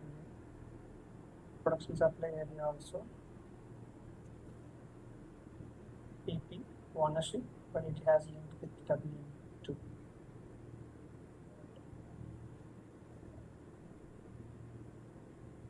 Bill of material, that is quite popular for PP. As an MM also we use bin 1. You know what is that process? Here we use this bill of material, PP, and sometimes MM also when you are handling the subcontracting process. Looks like we need to reduce the size a bit. Yeah. 18 work center, bill of material, production supply area. Even they have a production version routing. Okay. Production version. I cannot talk much about PP because in the last most of the projects I have chance to work too much on PP integration, so we don't hear that words a lot. So production version, I think these are enough for us to highlight at some label for that production version. Bill of material from supply area. So those things should be fine. We covered our MM, PP, SD, W. So SD has a customer info record, pricing conditions, output conditions everyone have, and MM has what are the master data, what we worked on and what you prepared it. Okay. So after all these kind of a master data, once you prepare it, and you can start the scenarios. Okay. So scenarios, you just imagine that you have org structure and you have 2 plants. Okay, you have a sales office, sales organization, one purchasing organization. You have 2 plants. You have warehouse number. So you just start making that one. Okay. First of all, I want to procure it. Okay. I'm not giving much importance to PP because you can do the production and produce the finished goods also. If you have a PP. So you can just give like this. You can give like scenario description. First you want to have a stock. This standard procurement. Plant 1.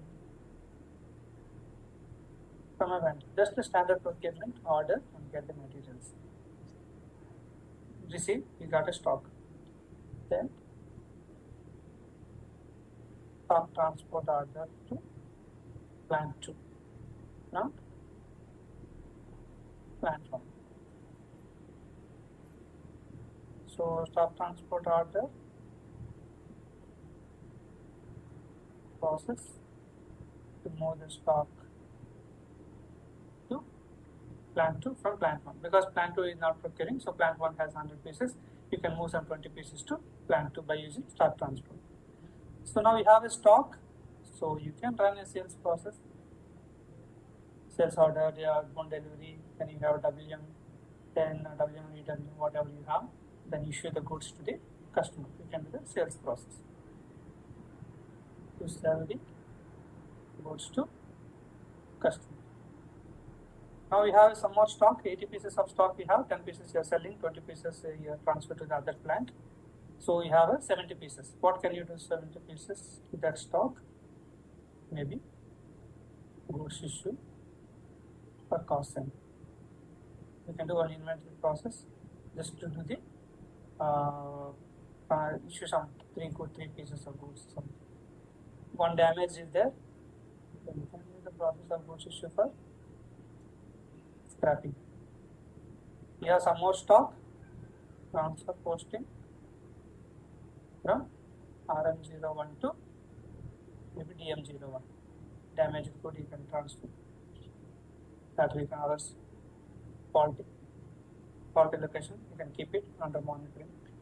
So that how the any engineer will verify. If he is saying good, then you can move back from PM01 to RM01. So now we have some stock. No need to do a new procurement. I'm just telling you one kind of a case. Okay, you have done a standard procurement to get 100 pieces of stock. How to use that 100 pieces of stock for your testing, and also imagine that how we are moving. So you move from plant 1 to plant 2 by STO, and S-log to S-log by using a transfer posting process, and warehouse number is involved wherever you are having the data and all. You procure with the help of purchasing organization, and with the help of sales organization, you sold the goods to customer. So you did some transfer posting from RM01 to QM01, okay, and you need some sales order stock for a B2B kind of a scenario. So transfer of normal stock to sales orders, that's which stock. Okay.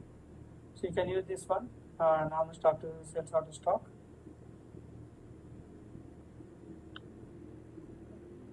So if you go to MIGO, you will see all those movement types.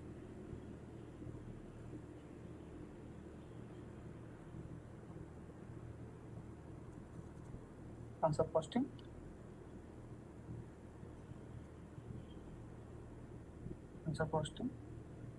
other. If you go to the 4 series movement types, you will see this kind of special stock postings. See, transfer posting sales order to sales order in one step, and for revenue sales order to one stock for revenue. And 413 you can just use for the normal stock to sales order stock. Normal stock to sales order stock, you will use 413 moment time. Okay, you have some more stock, and how do you want to utilize that some more stock and any other processes you can do? You can run a physical inventory process to see after doing all these processes how much stock is available. Will physical any one piece loss and all. You can practice physical inventory process. Okay. So at high level, you procure, you transfer, you sell the goods, okay, and you can repeat the similar things. You procure this time, procure the subcontracting process. This time, procure the consignment, transfer from consignment to own stock, okay. And you want to do production. Okay. You can also practice if you have a PV integration related setup.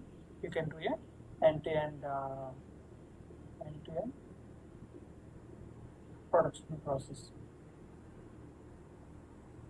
Production order, then release it. After that, issue the components. After issue components, you do the goods receipt against the production order. You will get a finished goods. Okay. That finished goods you can do for selling, or you can do transfers. Okay. So customer return process. So you have done the sales process to send the customer. You want to return the goods back. Then you can use the customer return. Customer return order. There is separate order type. With that order type, you will have outbound delivery, then WM steps, then you do the goods receipt. You will receive stock back. Similarly, you can do our goods receipt cancellation process. Okay. Then you can do the goods return to vendor. Okay. Goods return delivery, right? You have option 122 moment, right? Delivery to vendor, or its vendor return process you can follow if you want to return the goods with a different price. Vendor return PO process.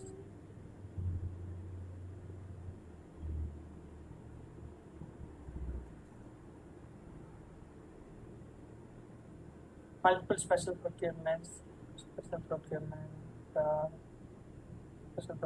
like consignment, subcontracting, pipeline, third party. So these are all you can practice at the next level. So third party, and if you want to try interfaces. So there are multiple things if you check our course index or any other processes. So you can plan it. At least you will imagine that when you talk in interview also as a learner, you can tell that yes, a plant has a stock and they can transfer to other plant. They have extra stock. They can move from here to here. I use just to go process to transfer from here. So to sell, what process you have? I have used the sales process. What is the sales process cycle? Sales order, outbound delivery, then WM picking. After that, goods issue, then billing document. So what is the purchasing organization? What kind of process you used it? By using purchasing organization at the standard procurement. So we have a MRP run means like PR will be there, otherwise directly purchase order. Then inbound delivery we have, then goods receipt, invoice receipt, and payment. So when we use this warehouse, within warehouse we have multiple scenarios like pin-to-pin transfers, or you can do the location-to-location transfer related setup, physical inventory process. So in this way you can multiple scenarios. Yes, what is the status? Okay. So you can put a status whether you have tested or not.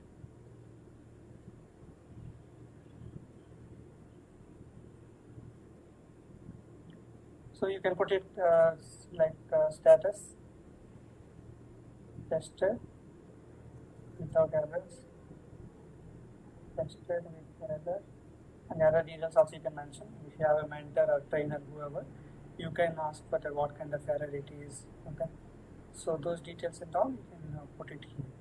Something error details, you can put the details of the error or screenshot.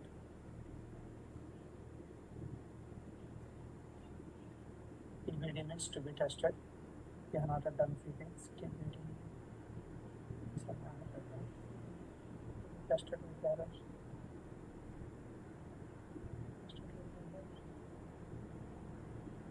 Tested without errors. I'm just giving you an idea. So how you can plan it. So error details, if you can keep it, either you can test on your own, or else you can definitely plan for your mentor where you can put it.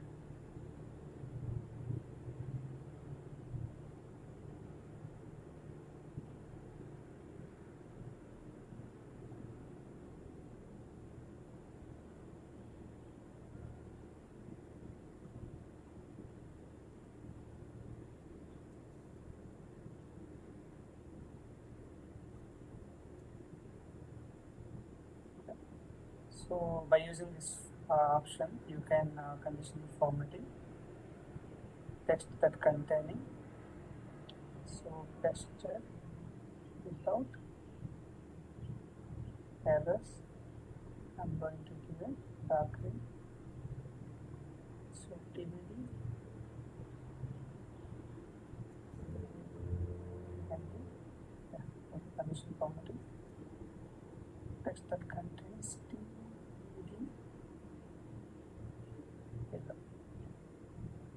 Okay, at least you can track that. Let's remove this green, which is making us confused. Okay, so how is your testing status? How many scenarios? What is the target date? You can put it like how you're doing a project in similar way. You can imagine and you can do it. I hope the overall explanation, the time what I have given, I hope it will be helpful for you. We can cover many scenarios and all, but this is something kind of, I want to give an idea. You can elaborate and you can practice. What is the error details you can put it like something GL error or whatever GL error. So the error message number also you can put it, so that either you can Google or you can ask anyone in any group, or else if you have a personal mentor, you can reach to the mentor and get it fixed. So this is the way you can practice at the high level. Once you get this kind of a maturity and this kind of a command, then you can practice interfaces, you can practice some other table logic, and we have many things in our content also, right? So happy learning, and I hope whatever time and inputs I have given, that will be helpful for your career. And if you have any kind of comments, or if you have any kind of recommendations, any suggestions, you can feel free to share. At the same time, if you like the overall content and wherever the platform you're watching, you just provide your valuable feedback. That will be an encouragement, and also it will be helpful for me to serve you better. Thank you.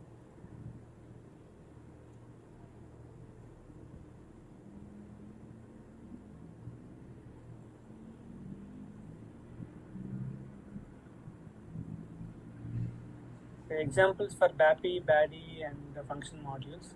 I was recently giving one comment somewhere. At high level, the BAPI and function module is similar, but technically, if you go for a more difference, BAPIs are mostly for the calling from other system, from third-party system when you're calling.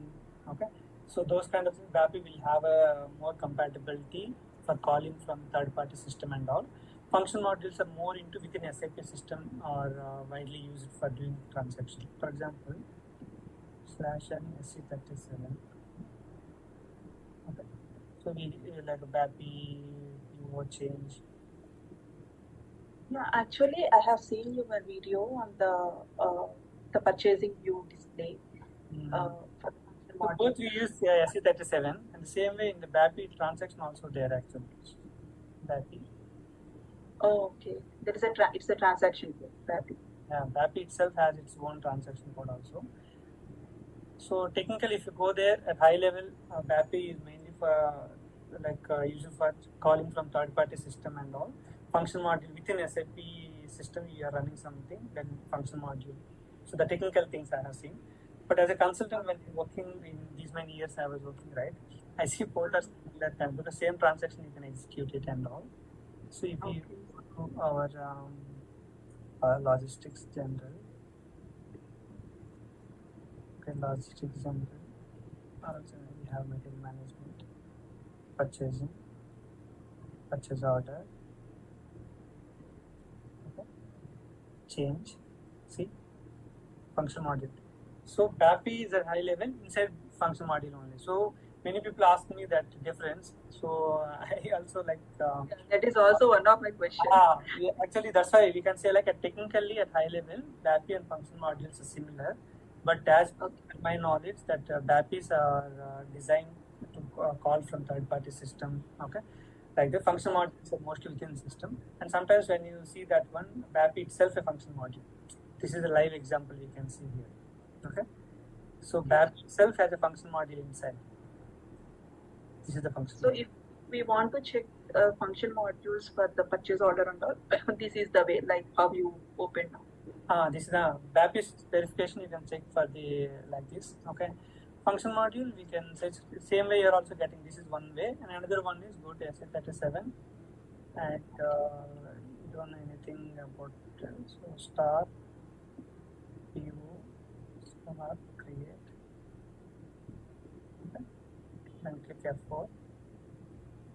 So you may get few things related to PO creation and PO change. But this is one way, but that is the best way because there you will have a proper way how to verify and all. So I also took one difference between BAPI and function module because few articles I read it, BAPI itself a function module. So BAPI will be there, but inside function module only will work it. Okay. Yeah. So that also we see that one. So we don't want to discuss too much about that example, that one. But yeah, BAPI and function module is similar, but function module within SAP and BAPI you can call from other system. Okay, so that's what technically I took one statement from SAP official site to tell at that level. And also you can whether the release status is released or not. Okay, few things are not released state. So BAPI transaction is a good thing where you can go and verify it. Okay, but actually, yeah, so the BAPI can also be used to upload the data, right? You said. Yeah, just now, right? I upload data on PO change, PO creation. BAPI is there, so you can upload and. So what we are doing the function module of BAPI, for example, S37. Okay. So PO display you have seen material display BAPI and all. That is useful only to call display screen. Okay. So for example, just we have seen that one BAPI underscore PO underscore create one, I think latest one. Create one. Create is old one, create one. So this one we use for bulk PO creation. Okay. So only one we give that what is the input fields and all. Based on these input fields, ABAP will create a program which you can upload in the template and do more. Okay. So actually a little confusion here for me. So I have seen your video on the purchasing view display for the material. For the material, if you want to display, so you were telling something about if you want to display the material directly, the purchasing view of the material, then you can use that MMPUR underscore. Yeah, sometimes we call the screen actually by hyperlink kind of things we do. But my question is, where do you use it exactly? How do you, for what purpose you use it? Yeah, for example, you are showing PO in a report. Okay. For example, you are showing a purchase order in a report, in a custom report. There is a PO like this 4600. Okay. So we just wanted to, from the screen only, the double click, they want to go to ME23. Oh, okay. So at that point of time, they use that BAPI to go there. If you click change button, then it will go to ME23. Okay. So within the report itself, if you want to give some small icons to display change and all, then the developer can use this BAPI. So so we have to, when we give the functional specification to the developer, so we have to give them, right? This okay, you have to use this function. If you can provide the import parameters also, it is very good for developer also. So a very good function consultant. Okay, it's not mandatory, right? That we can just give our requirement. But few project companies and all, they put function consultant has to provide as much details as he can. Okay, because you have a command on the program, you have a command on the business requirement, so you can do properly an investigation and you can prepare it. Okay, so sometimes if you are not able to get properly, then you can just give a BAPI name and please utilize it. If you get any issues, you let me know, like that you can keep it. But ideally, if you know the import parameters, that's why I explained in my videos and all how to do the import parameters and all. Okay.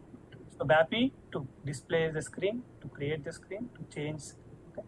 And also I was mentioning that from BAPI, what is the difference between BAPI and BDC?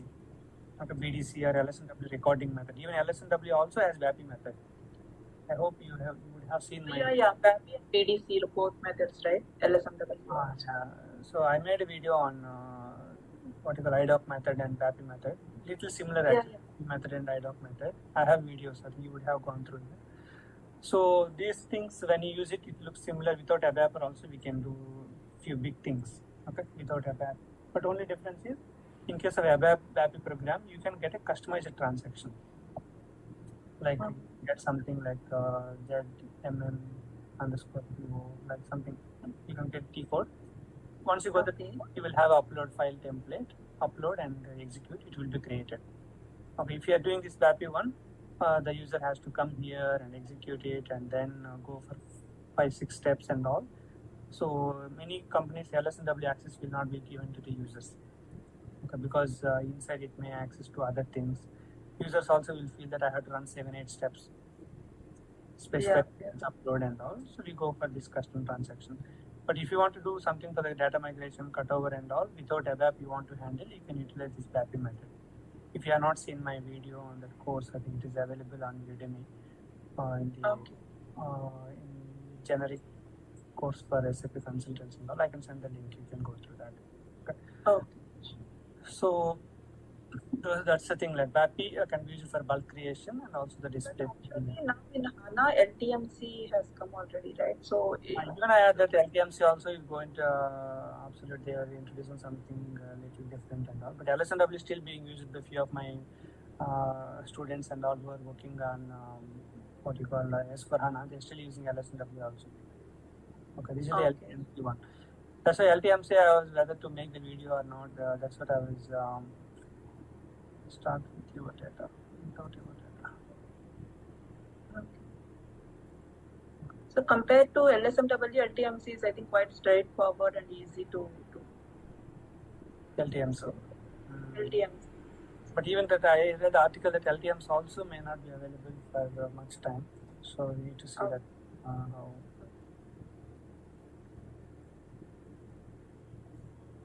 I thought to make a video, but after seeing some article, okay, I didn't make, but I will check it again. If there is still some valid, I will make a video on LTMC. Okay, this is the LTMC home screen and all. Okay.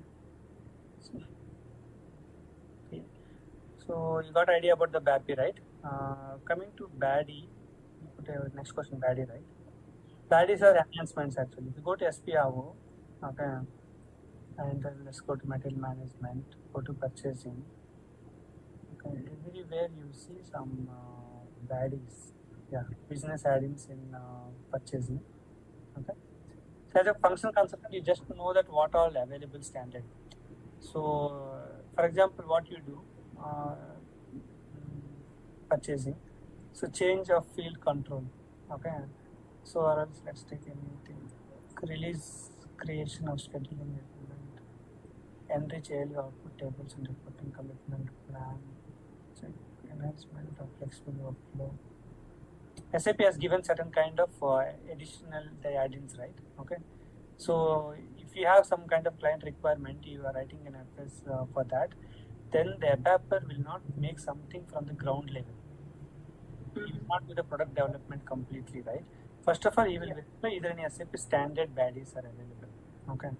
If you also can find it and see adopt header text when copying purchase requisition. Okay.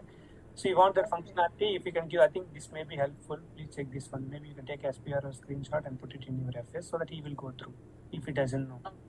If you already know, as the best practices and ABAPer, first he will verify any standard baddies available or standard any exits are available. Okay, user exits and all. I think I have video how to find a user exit based on CMOD transaction, CMOD, SMOD. Yeah. I'm aware of. Only identify at a high level only, but ABAPer will go through whether that exit can be used or not, whether it is. Just now we are verifying the BAPI, released BAPI or not. So released BAPI means it will work efficiently. Okay, SAP also verified. Okay, so those things and all they will continue. So what you can say, what is baddies? We can see the baddies in SPRO. SAP has given certain kind of standard baddies. Okay. So if you get similar requirement, then see change of field control. If you are working on some enhancement in change of field, he will verify this baddie can be utilized or not. Okay. Enhancement spot. So if you go to that, it will ask for that what kind of you want to implement. The key also required actually. So determination of factory calendar for workflow deadline. So SAP has given certain things may not be required for everything. So if you really want to implement, you can implement easily with the available baddie because coding everything available, right? So implementation will take less time.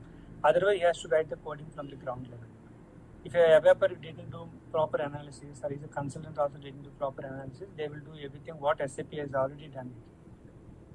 They will spend 3-4 days for developing that one. If they find some good baddie, they can finish in half day or 1 day. Okay. So business add-ins are available in purchasing. Even if you go to inventory management also, you see the business add-ins. Inventory management and physical inventory. Actually, is it possible to give me like one live example, like the tab enhancements, for example? Tab enhancement, again, the field tables, and I was mentioning in that also. Okay. See, the example for implementing user exit. Okay, I will give you functionally. For example, during MIGO, you have a requisitioner or something, right? Goods recipient. So goods recipient. Yeah. Okay, let's take an example. So again, let's close the baddie first. Yeah. SPRO, material management, purchasing, business add-ins,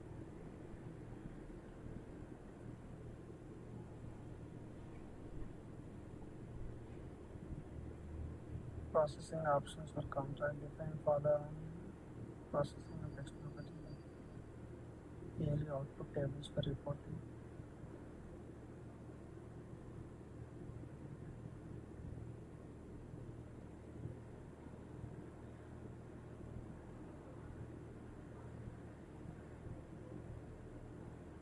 Change the header.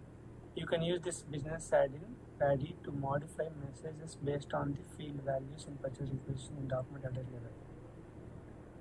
So if you have any requirement to modify messages based on the field values, so if a certain value, then the message has to change it, like error messages and all. Okay. So modify item enhancements part. So if you have some requirement, he will not do from the scratch. He will first verify any standard baddies are available. Okay. Okay. So implementation created in the transaction SAP. This baddie is used to implement custom logic to modify certain fields of purchase requisition at item level while creating the purchase requisition. See here, while creating purchase requisition, if the plant is 100, okay, for example, plant is 1000, then you want to change the purchase group as a default. Okay. Okay. Just the same difference. Whenever plant is 1000, purchase group is P01. So PR to PO automatic creation. So they want to use the same values there. So then they will use baddie. You have to maintain the in CCID. You know what is CCID? So generally CCID or constant ID, they call it constant ID. So constant ID is constant table, constant table or mapping table. So without avoiding the hard coding, we maintain like this kind of a tables. So in this table, what we'll have? Program. Which program you want to have? Company code. For each company code you want to maintain it. Okay. And plan. So when these values are there, the purchasing group, the final value is purchase group. You will have a mapping table like this.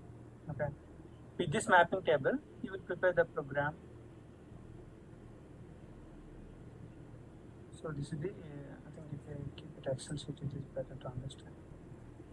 So we prepare one table like this, program, P1, P2, P3, okay, value. So like this we can prepare that values. Like a program is something which has ZMM something. P1 is company code. Okay. P2 is plant. Value is purchasing. Okay. Just take an example. So if they have header and item, if it is header, then item they can keep it. So header program like this. 4. This is header table. Okay. Header. The item table and separate table can be. Program is Z, MM, PO or something. Company code 1. GK, GPCC. Plant GP01. For the value is 01. Understand? So like this we prepare that we call it like a mapping table or CCID table, constant ID table and all. So based on this one, the logic he will write. He will use that mapping. Okay. So if the program is this one, company code and plant, you will get from the purchase requisition. Then the purchase group automatically update as a P01. That is your requirement. Yeah. So in that requirement, he will use this baddie. Just know what we have seen, right? While writing Okay. that, he will the standard. Because all SAP has given, if you want to make any item level changes during PR creation, use that baddie. Okay. Okay. And the functional, you are going to give this one. And he will not do from scratching. He will always verify the standard exits, standard baddies. So the program name and all also we decide, or he will create any name? We mostly it's ME51N, right? The program is while creating ME59N. So CME51N. Okay. So for this one standard only, because you are doing while creating PR, right? So Okay. PR creation only. But the customized program, you have to give the program. So he has to identify, right, what logic I have to leave. Yeah, he is implementing it in the already existing program. That's why we are giving the standard program. Because you are opening customized program, you give a customized program. Okay. Okay, this is the So baddie. it does not exist, and we have to create a report or something. Then he will create the program name, new program. Yeah, it's like changing purchase group value based on the plan. Okay, just like just an example only. Okay, based on the plan, you want to change it. So then they will use this baddie, and in a mapping table you can maintain that header mapping and item mapping. If you have two header mapping table, item mapping table, they have two tables. A single table also will be available. For that, maybe mostly they will have a directly they will maintain it. Okay, first one is you have to tell that one. Actually, header and item only nice to tell, because any new member also can understand that. If you have only single one, what will happen? Mostly will have item table only. Okay, only the logic person knows. Key 1 is the program, key 2 is the plan, company code, key 3 is plant, value is purchase group, like that. Okay. Okay. Until you know the values only you can find it. But if you have a header level and item level, you can understand that one. Okay. First is program, second company code, plant, purchase group. Yeah. Okay. So that one. And user exits are somewhat example you are asking, right? For example, Migo, while doing Migo. Okay. So quantity is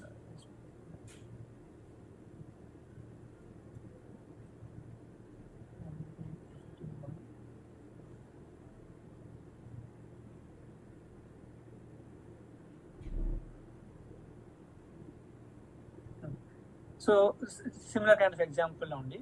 Here, not changing the field. This time, whenever you receive material for the plant, okay, Gaurav plant, then unloading point should be a certain field. Okay, similar. I think baddie, what we just now discussed. It's validations also use the exits. Okay, certain exit will be implemented to have a validation. Unloading point should be this one only. You can maintain in a mapping table. Okay, or else. So that's a baddie, module pool, exit. So there are 4-5 things are there. Everything will be used by a webber for certain kinds of implementation. Okay. So value changes or comparison with another table. Okay, validations. So these all will be used like baddie things or user exit. Okay. So how do they find the user exit? First of all, they will find it. What are the exits available for this SAP standard transaction? We go. Okay. That they will verify if they want to play anything which is not standard, right? You want to have validation. Unloading point has to be updated. Okay, or else unloading point should become mandatory when only the plant is plant. For other things, it should not be. If you go to a normal screen layout, either you can make it unloading point as mandatory or optional. But if requirement is only if the plant is Gaurav, then unloading point should be mandatory. Otherwise, it is optional.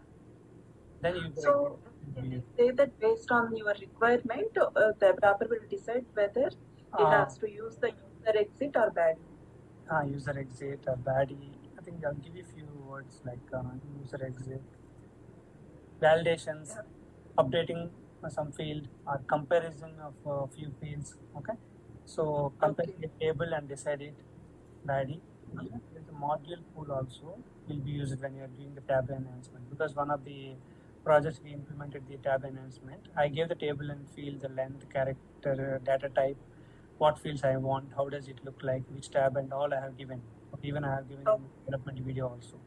When I was asking that one, how do you implement it? He said like module pool, he used it for implementing the screen things and all. Okay. Okay. So too much if I talk, maybe it may go 50-50 here and there, but at high level as a functional, I'm going to tell you. Okay. So what I'm going to tell you, that exactly it will be thing. If I tell that. But it's not the consultant who decides, right? When we Technical specification. compatibility, those things and all, you don't have to give the user exit name, you don't have to give the body name, you don't have to use module pool and all. Okay. Sometimes when you have a knowledge and all, yeah, module pool, use it for that one and all. Forms, please use the Adobe latest forms, don't use scripts nobody is using now, but some people are using smart forms, some people are using Adobe forms. You can tell them use forms. So the more compatibility for them to prepare the table format and all in the form design. Okay. So, know what happens as a functional. You need to gather the requirement properly from the business. Give each validation properly. This plant you should not allow. This plant allow this one. Okay, how do we do that one? Okay, let's maintain in a mapping table. So that easy. Don't have to go for ABAP. If you do hard code, plant 1000 make unloading as a hard mandatory. If you hard code in the program, tomorrow plant B, then you have to go to ABAP again. But if you have a mapping table, you can just go and maintain the entries only. The logic will work. Okay. Okay, you can just go to this template, and tomorrow you have another company code, another things. Okay. Okay.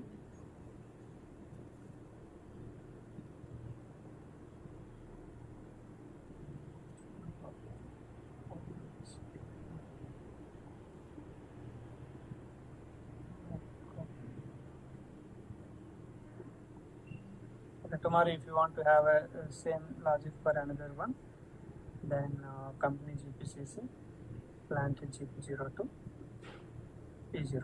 No ABAP is required. Just maintain, the logic will work. Okay. But who will maintain? We have to maintain it? Function consultant can maintain it.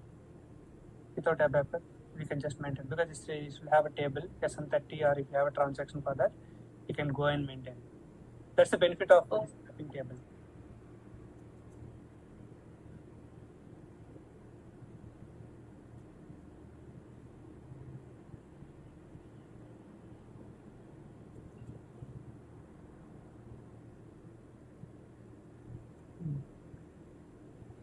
So that's the benefit of mapping table.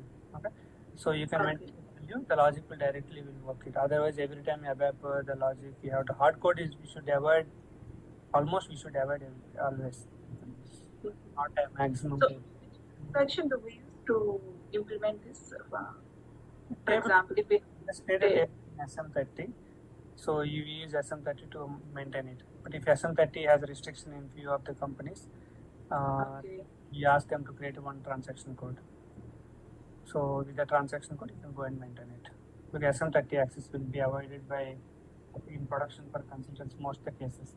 Okay, so that transaction code is used to make the add new requirements or make any changes to the tables. Yeah, because SM30 will be restricted, because sometimes if you have SM30, any important table also you may be able to edit it. Yeah, so, But if you create a T code, only the T code access can be given. So person can come and do only this one. SM30 can be done for 10 tables, but with transaction you can do only one, this one only. So it will be helpful, and audit also will not have a concern. SM30 means dangerous. Any table you can go and edit it. Yeah. Which has maintained access. But actually, do we need to request the ABAP to create the custom code, or he just whenever any new changes and all that, he will create on his own? Which one? I mean, if you want to edit the table, right? For example, we are doing some enhancements. For example, if you take this one here, for this development, whatever we are doing here, so they will create the new transaction code, right? For to make, if you want to make any changes to the table. Ask them actually, because they will just create the table and give the maintenance access. But you need to think whether whether it will be used frequently, whether you have SM30 challenges you want to give to user. So based on that, you need to go for a transaction. If you want to give to user, the transaction need to have a user role also, authorization role. So it's always advisable to create a custom T code for any. Otherwise, because SM30 access will be always restricted. Okay. Yeah. Okay, got it.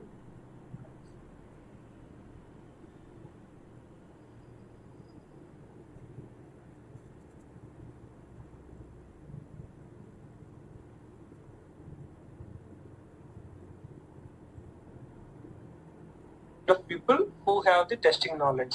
Here what will happen, the maximum cases which you are going to recruit, the companies are recruiting, that is for the support projects. How does it happen? I will give you direct examples which you compare to going for the definitions and all. I got a requirement from the user like storage location, new storage location has to be created. Okay, I went to SPRO, I made new storage location under my plant, and then I told my the testing people, I have created the storage location, please test different scenarios and let me know whether it is working fine or not. As a testing consultant, what do you create? I will give just examples only. Example, creation or change of storage location. What we do, what kind of things we create, the testing as per the designed testing thing. You might have, whenever you create a new storage location or change of storage location, you have to run this test case.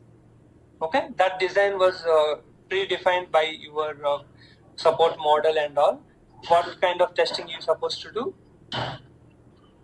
What kind of testing you do? Create one PO and check the details. Do one goods receipt. Okay, do one goods receipt and check the stock under the storage location. Before that, create a material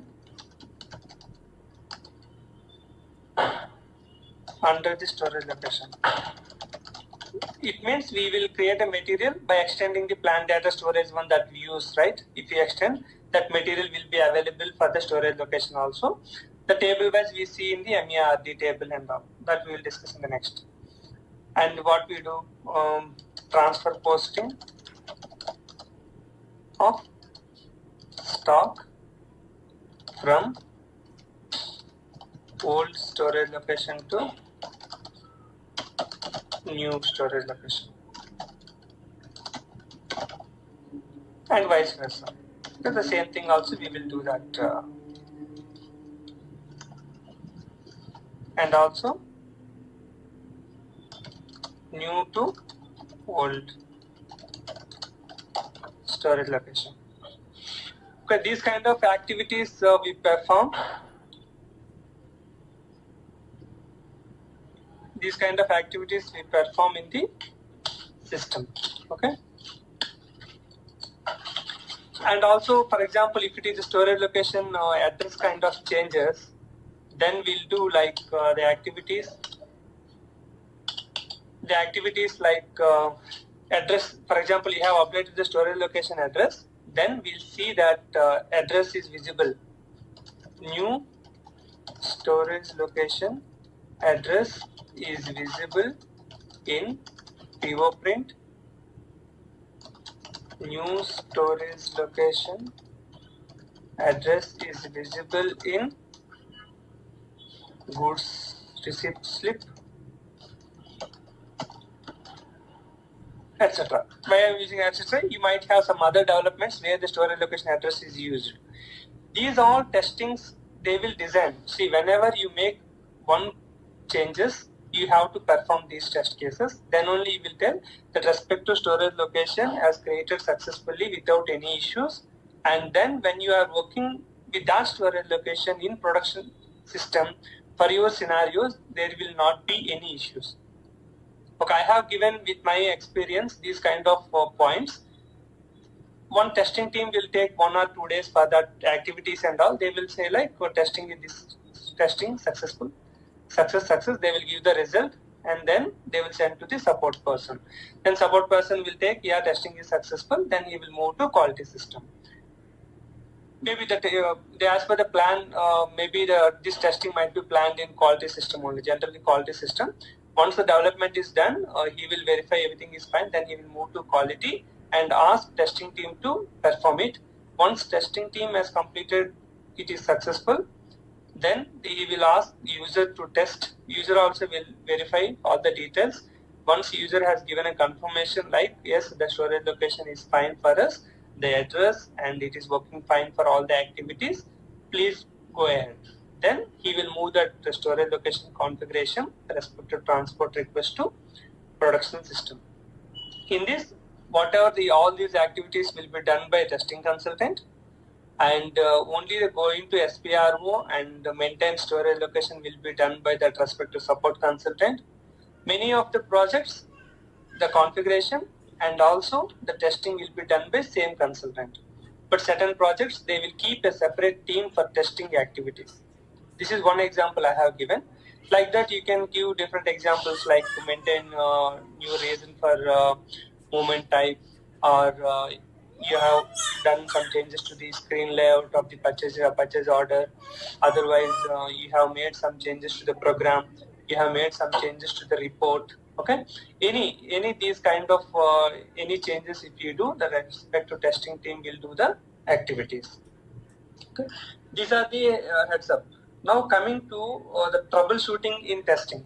The question which we are raised is troubleshooting in testing. I have given some background of the troubleshooting, what you call testing activity. Now we come to troubleshooting. Troubleshooting means when you get an issue, you are checking the different possibilities. Okay, coming to you have got a one test case. Okay, you don't know what happened, or you know slightly there are some changes that happened. They gave you like please run this test case. Okay, for material creation one test case, PO creation one test case, goods received, different test cases are there. You are running it. When you are running this transfer posting from stock of old storage location to new storage location. Okay, the first one basic error you got is there is, for example, you are trying to transfer of 20 quantity. System has given that deficit of 5. We will continue in part 2 from this video. Thank you.